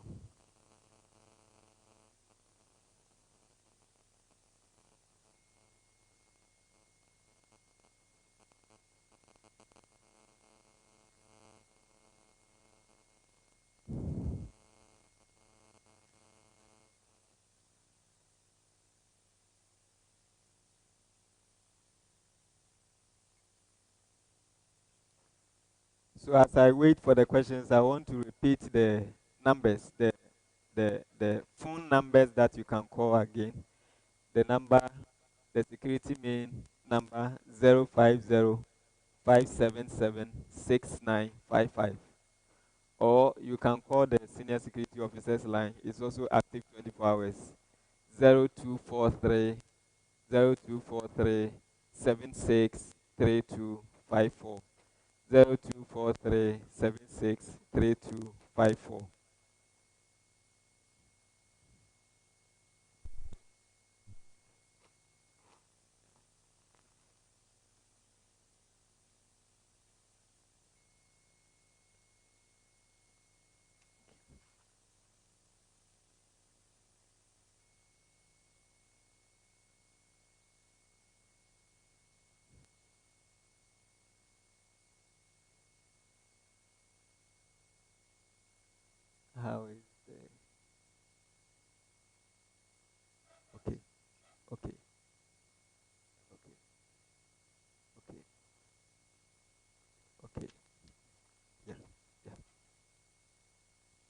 Okay.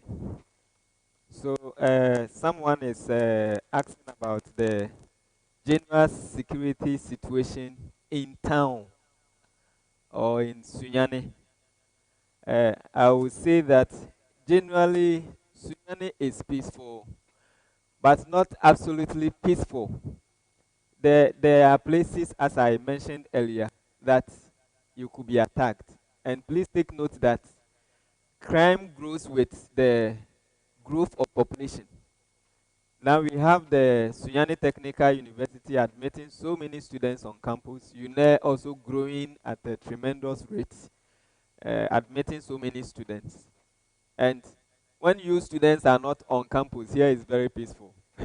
Crime rates are lower. But as soon as you come back, you come also with the criminals. And they know that some of you will not pay attention to your properties and other things. So there's a general attacks. There are sometimes that some students are attacked even in town.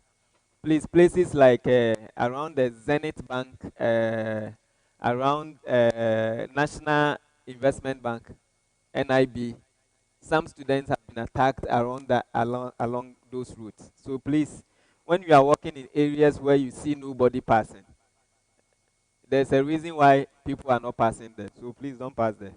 Walk in areas where you can be seen in broad view of people. So Sunyani is generally peaceful, but you still have to take precautions and take your own security into your own hands. Protect yourself, please. Then the next one, someone is asking about associating about known persons. In fact, this is an important thing that we need to take note of. Some people come around and introduce scholarships and those kind of things. There have been previously incidents where uh, someone came, he says he was doing the application of scholarship for the students on their laptop, and because they had become so much familiar, thinking that the guy is a good person, the student decided to also go into the hostel, call other people to come and register. As he left, the guy left with the laptops, two of them. So please, the university relations officer has given various forms of scholarship that are available. Go to the university website, look for them. Don't entertain anybody around because they can be fraudsters. People you don't know them, so don't just entertain them. Focus on your academics. Just talk to people you know. Sometimes you may be walking along, somebody is driving in a car, may stop, and you want to ask for direction. Please, you are not a signpost. If somebody is asking for a direction and you want to even assist, don't get closer to the vehicle or the car. Stand at quite some distance so that in case they want to uh, take you along or seize you or take is it kidnap? Okay, that's what the term they use, kidnap. But you are not kids, you are adults. But adults can also be kidnapped. That's the term they use. People can kidnap you as you get closer to their vehicle. So please don't get closer to people you do not know. People you do not know. There are fraudsters around, just as I've mentioned. So somebody was asking whether fraudsters are around. There are a lot of fraudsters around who wants to take advantage of students. So please pay attention to your environment. Anything you need, there is a presentation of channel of communication, procedures that you can go through in getting your demands heard or getting your problem solved. If you are the hostel manager is there, the hall assistants are there. If you need anything, talk to them. If you are not sure of anything, the security men are also around. Talk to them. They are very experienced and will be willing to assist you. So please, don't expose yourself, and we pray that with the safe and secure environment, you will achieve your academic goals. In fact, if your things are stolen and other things, it will stress you psychologically and it will affect your academic performance. We don't want that one to happen. We want all of you to complete your school in flying colors, as some people may say.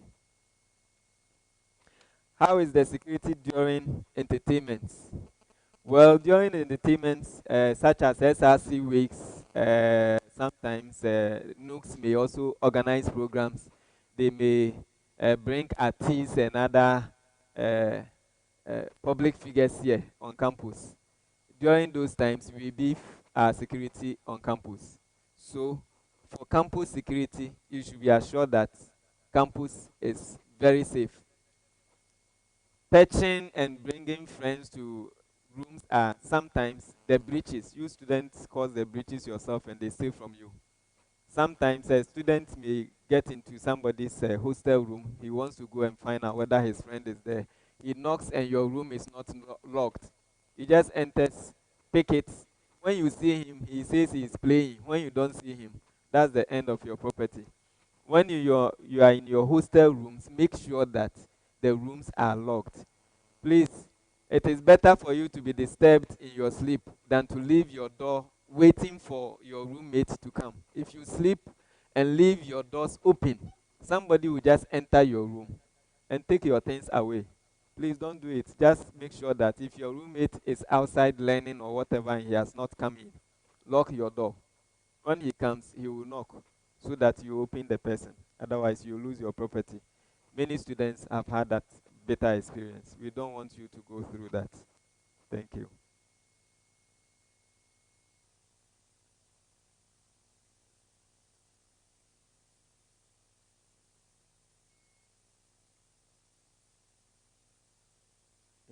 Okay.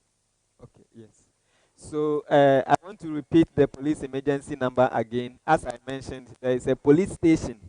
There is a police station closer to the Get Fund Hostel, which is on the Zinco route. We strategically put it there because of the crime cases. So there's a police station there.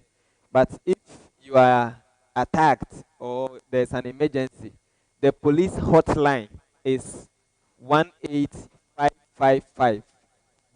18555 18555. 18555. You can call that number and the police emergency response team will handle your issues for you. The security line, as I mentioned earlier, is 0505 0505 776955. 0505 776955. Alternatively, you can call 0243 763254. 0243763254. So these are numbers available. You can call 24/7 and you will receive the kind of assistance that you need. Thank you.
Hello.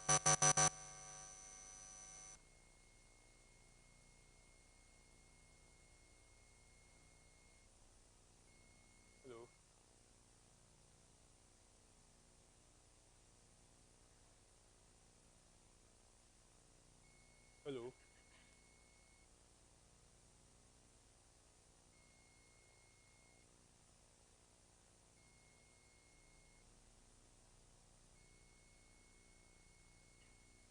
Hello. Good afternoon. My name is Yafire. I am the SRC president of University of Nigeria Natural Resources. Here, I'm going to share with you student governance and social life. First of all, let me give you a brief history about the SRC. From oral history, we have heard from commentaries from old students and past executives that the views of students and their cries were not heard. So over the past years, we hear students vandalizing school properties, going on demonstrations, and engaging in violent activities just to make their views heard. That is why there was a need to create a student body, because in every democratic institution, there is the need for people's views to be heard, for people's opinions to be heard, and people's outcry and their problems to be resolved. That is why we created the SRC. So the SRC is a mouthpiece of students. It represents the interest of students. So generally, in every school, we have student representative council. And the general motto is that emancipation of students through a philosophy of dialogue and non-violence. We wanted to do away with the violent nature of students. That is why we created the SRC. So the SRC is the mouthpiece of the entire student body of this university. So as a student, I will urge all of you to be involved in every SRC activity. If you have any problem, come to the SRC office, that is C45, and then we also have another office at C1. Yeah. So if you have any problem, just go there and lodge a complaint. We will be there to assist you. That is the first point of call when there is a problem facing any student. Again, the SRC also advises the school on matters relating to the general welfare of students as well as the well-being of students. We are also responsible for planning and coordinating major social, cultural, recreational, and intellectual activities for these students in this university. We also collaborate with the sports committee in the promotion of sports and games of this university. We cooperate with representative student bodies from other universities and other institutions of higher learning in the country and abroad in matters of mutual interest for the promotion of peace and unity. We foster the maintenance of right academic atmosphere for students of this university who pursue studies.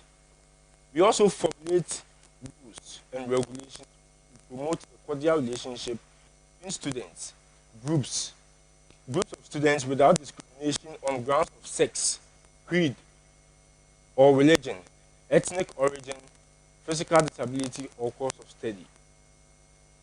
We appoint people to be head of subcommittees and ad hoc committees to probe or manage the affairs of the student body.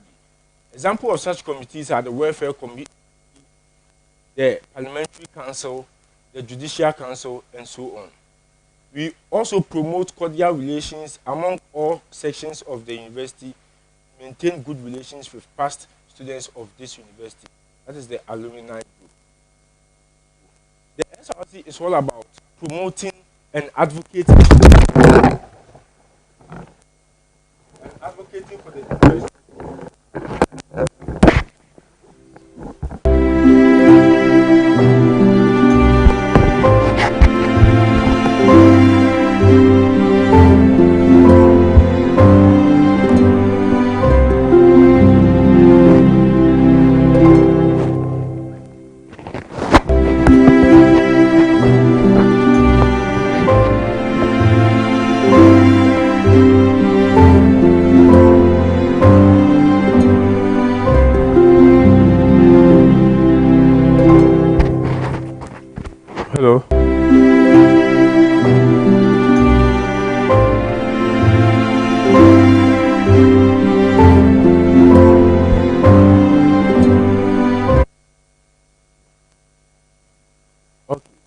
under the SRC, we have executives. Some are appointed and some are also elected. The elected executives are the vice president, the president, the local NUCS president.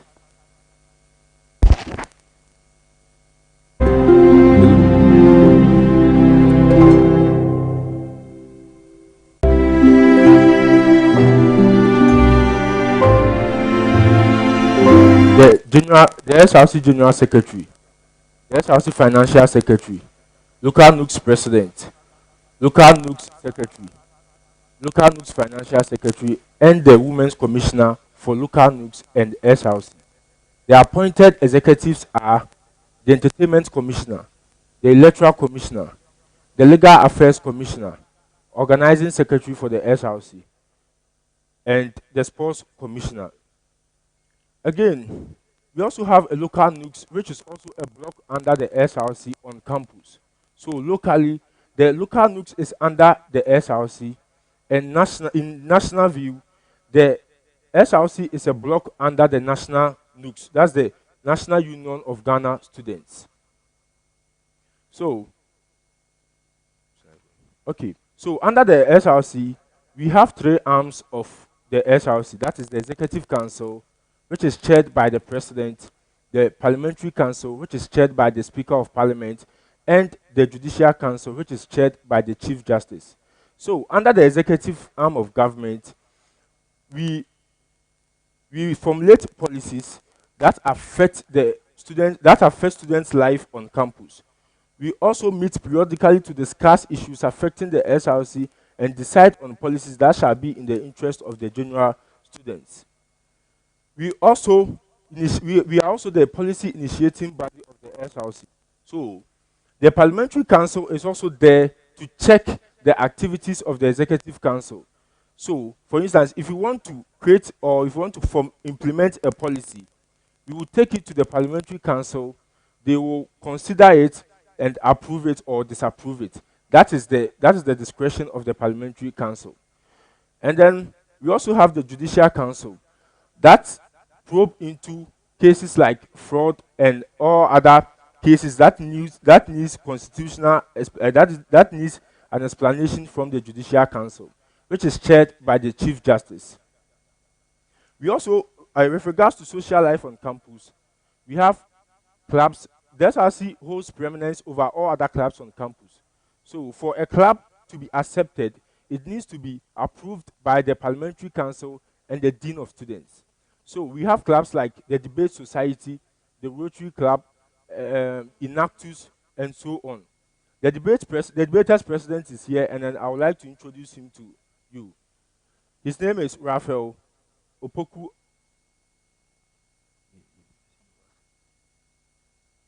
His name is Raphael Opoku Amankwa. He is the president of the Debaters Club.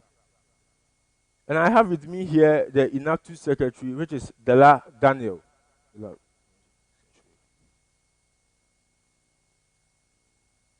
Okay, so the Debaters Club is for everybody, every student on campus. You can decide to join or not. If you want to join, you just see the president and then just do the necessary rituals and join the Debaters Club. And if you want to join Inactus, their secretary is here. Just see him and then do the necessary rituals and join the club. So with regards to social life, the SRC sometimes or in some time of the semester organize entertainment activities for students, which is very secure because we have the security personnel was here to make you aware that there are always safety protocols during such entertainment activities. So during the entertainment activities, we call on artists who are outside, or it could be gospel or secular musician, come here to entertain us. We also call on other prominent personalities in the society to come here and share their experience with us. That is when we organize, example is Akwaba Summit and the other programs, other conferences that are organized by the SRC. We also have other social clubs on campus, which are legitimate. Some are approved by the Dean of Students. So if you join any club that is not approved by the Dean of Students, when there is an issue, you cannot approach the SRC for redress. Please, I'll pause here for questions. Okay. So, under the executive arm, the composition is the president, the vice president, the general secretary, the financial secretary, and the women's commissioner. We also have the local NUCS president, the president of the students' bar, and not less than 3 and not more than 5 executives who shall be the heads of SRC standing committees. Some of the standing committees are the organizing committee, the sports committee, the welfare commission, the entertainment commission, and so on. So with the parliamentary council, they enact laws for the student body. They also provide resolutions to problems of students. They also meet periodically to discuss issues affecting the student populace. The council also have the authority to inquire into the activities and administration of the executive officers as Parliament may determine by summoning such officers before the Parliamentary Council or any parliamentary committee. So under the Parliamentary Council, we also have parliamentary committees, such as the Appointments Committee, the Vetting Committee, the Legal Committee, Residence Committee, and Welfare Committee. Before you can become a parliamentarian or before you can run for a position under the SRC, you need not to be in level 400 or in your first year. That is, a level 100 year student cannot run for SRC position, and a final year student cannot also run for SRC position. So to be eligible to contest for any position, you need to be in level 200 and level 300.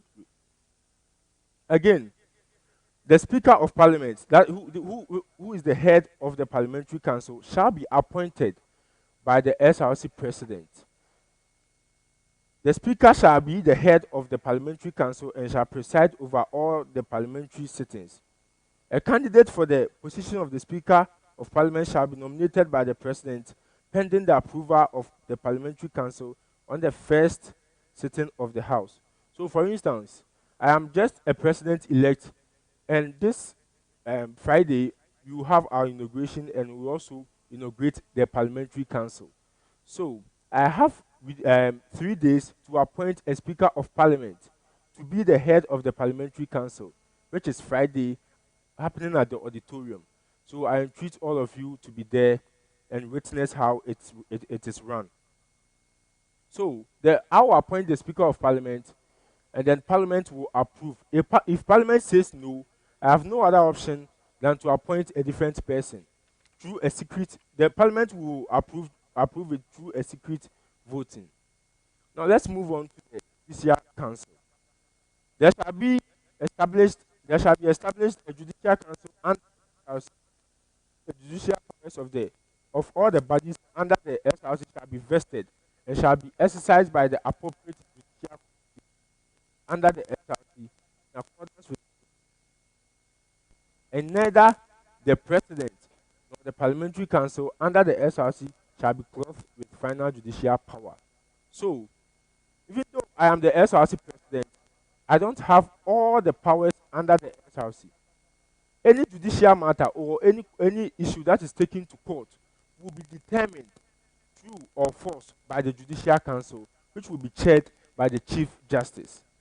The Judicial Council shall be an independent body under the SRC and shall be the subject only to the provision of this Constitution.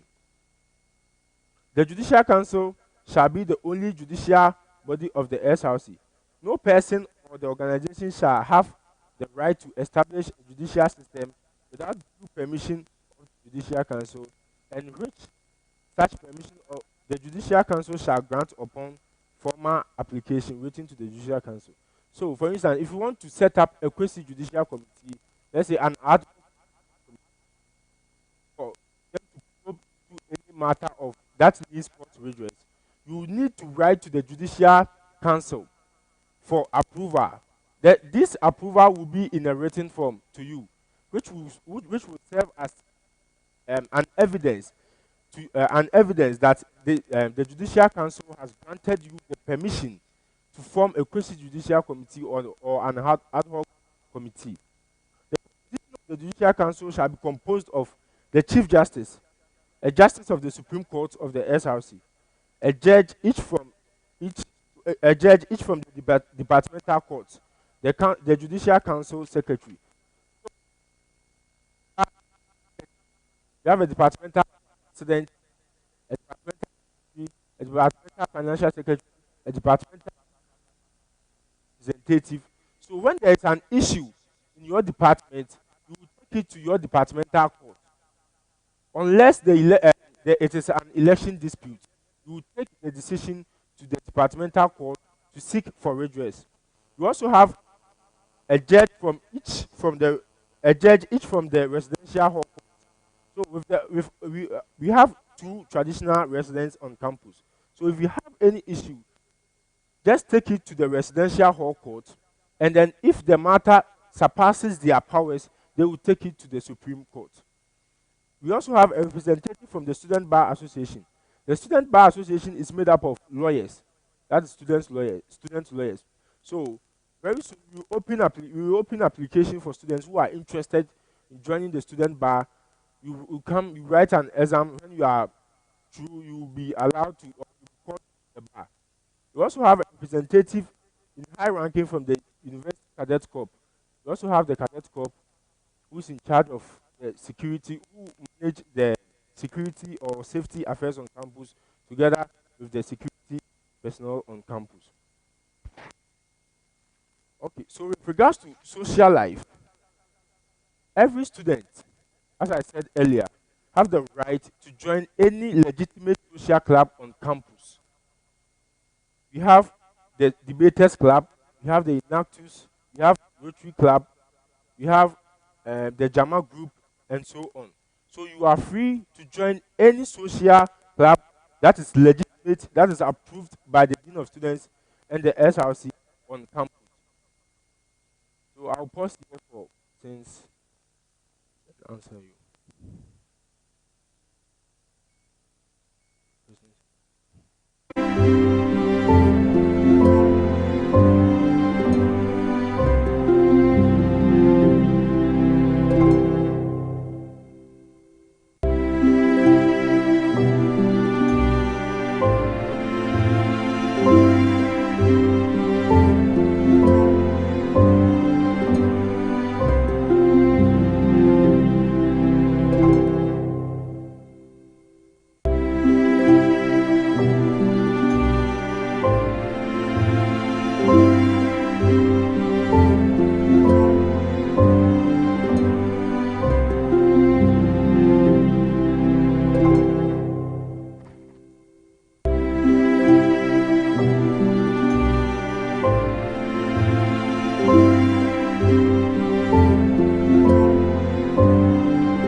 Have the local secretariat on campus, which is a block under the SRC.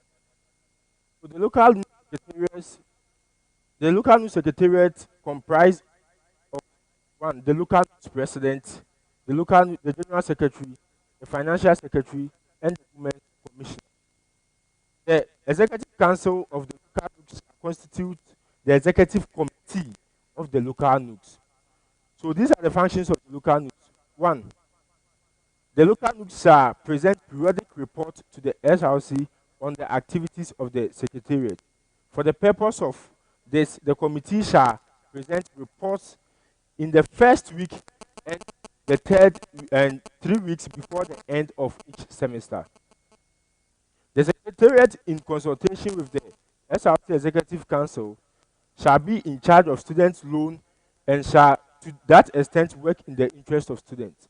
So if you want to secure a student's loan, we have the local NUC secretariat, which is in charge of that. So after here, I'll paste their contact on the student notice board for you to see it and then call them or contact them when you want to seek a student loan.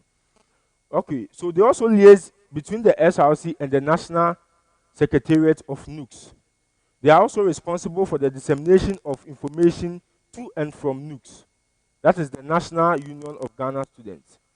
After each meeting of the NUC's Central Committee or Congress, the local NUCs shall submit a written report to the General Assembly, which is under the SRC, through the Executive Committee and in consultation with the SRC PRO.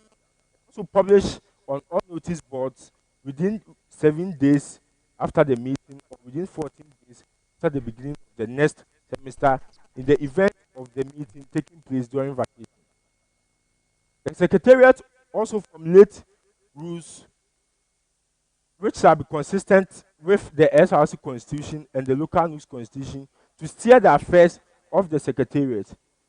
Before assuming office, the local NUC's executives shall take and subscribe before the general student body at the public gathering. So, every SRC executive shall take and subscribe an oath before the general student body.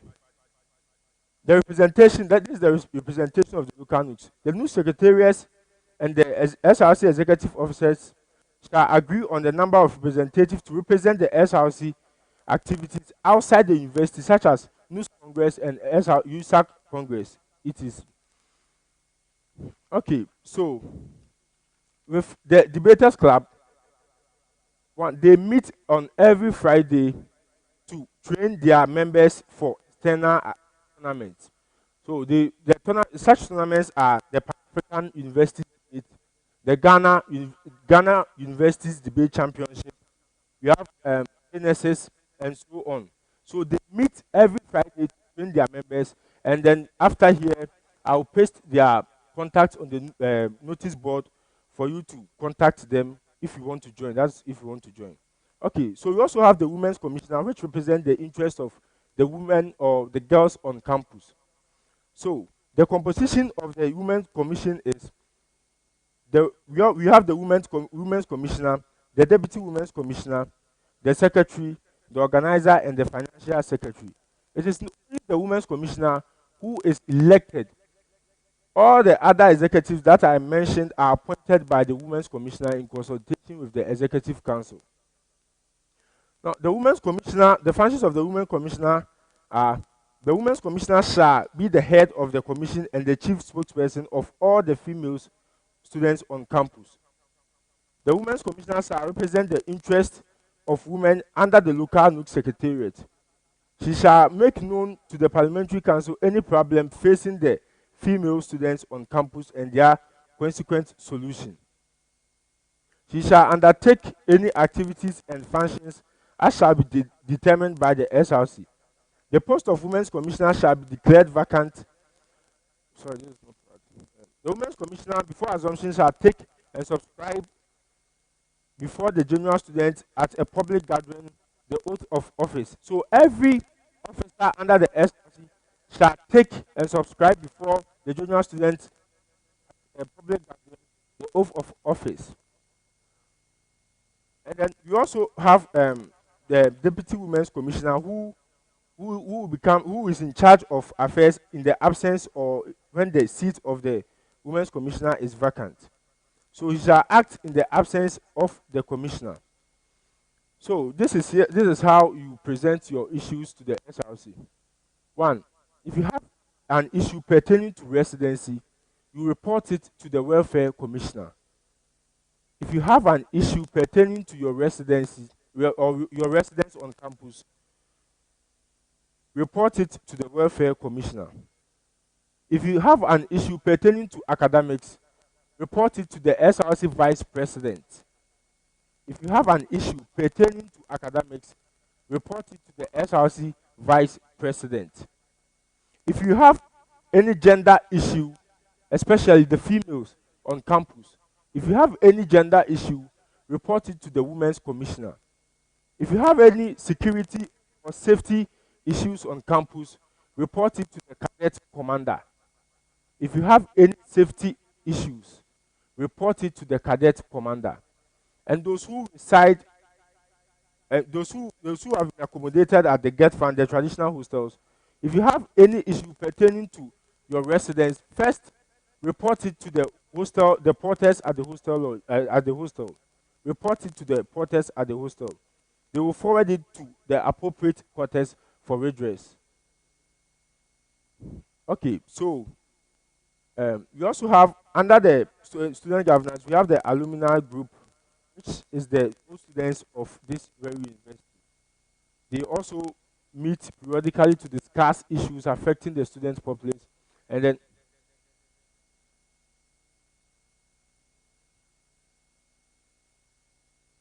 they meet to discuss issues affecting the student population, and they also help the undergraduates in cases like granting scholarships to students, and also mentoring students, and so on. They also have a driving school which trains students and give them licenses, driving licenses. So the regular, if you want to have a regular license, that is 3 months. Students will pay 1,300, and alumni and staff will pay 1,350. Others will also pay. That is foreigners will also pay 1,400. If you want a premium, is that is 1,850. Ticket classes are also available upon request. If you want license only, standard 3 months license, some up to 800 Ghana cedis, premium some up to 1,250. Flexible payment schedule, you pay at least 50% to start. 50% to start. Here for questions and answers.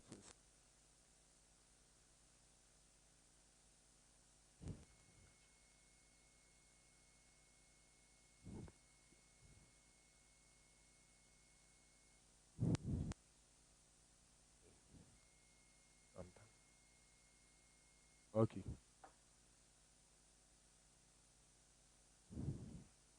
Okay. Thank you very much for your time.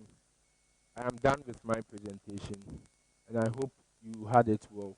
And then please resonate well with all what I said to you, and then have a fruitful stay on campus. And then remember, COVID-19 is real, so please mask up every day.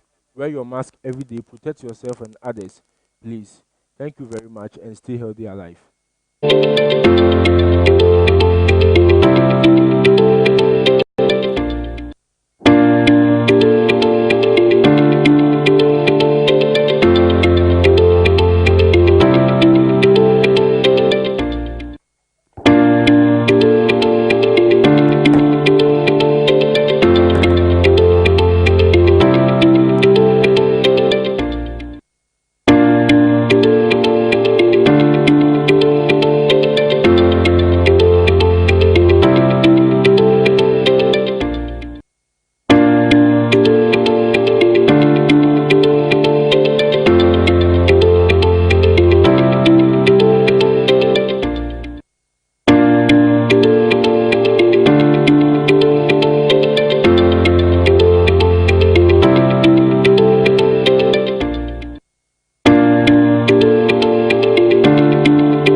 Hello?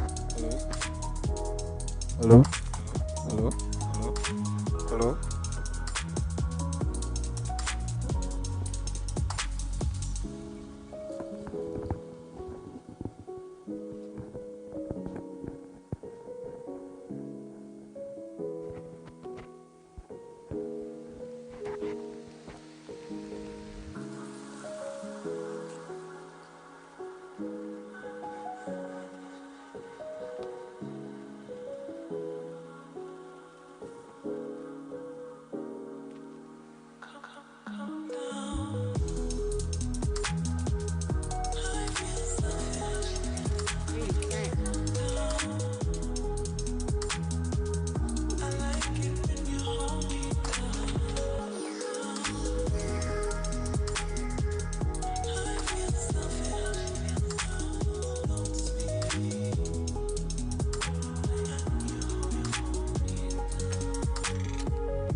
I'm ready.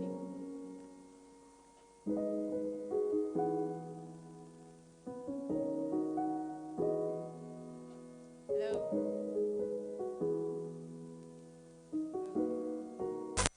Good afternoon to our dear students. We want to thank you this afternoon on behalf of management for your participation and contribution towards this virtual orientation for our freshers. I would like you to take notice of the following announcements. Please, the face-to-face orientation starts tomorrow, Wednesday to Thursday. The school level orientation starts at 9 a.m. for School of Engineering at the Sawmill F2. School of Sciences at the same venue at exactly 11:30 a.m. The School of Management Sciences and Law will have theirs at the auditorium at 9 o'clock a.m. The School of Natural Resources at the same venue at 1 o'clock p.m. I would like to inform students that the various presentations and recordings will be posted on our YouTube and linked to the university website. I want you to take notice that all the details for the orientation, the face-to-face orientation, will also be posted on our social media platforms. Course orientation will begin on Friday. Please take notice of that. Make time to be at your school's orientation on Wednesday and Thursdays for more details. Commencement of lectures will be on February 1st, Monday, so look forward for the timetable to be posted on the university website as well as the university notices. Medical examination will also be communicated. The date for the medical examination will be communicated in due time. Student ID. Students are supposed to be provided with identification cards. Whether you have photographs taken for your ID cards, date and venue will be communicated as well. Thank you for your attention. God bless you and enjoy your stay on campus.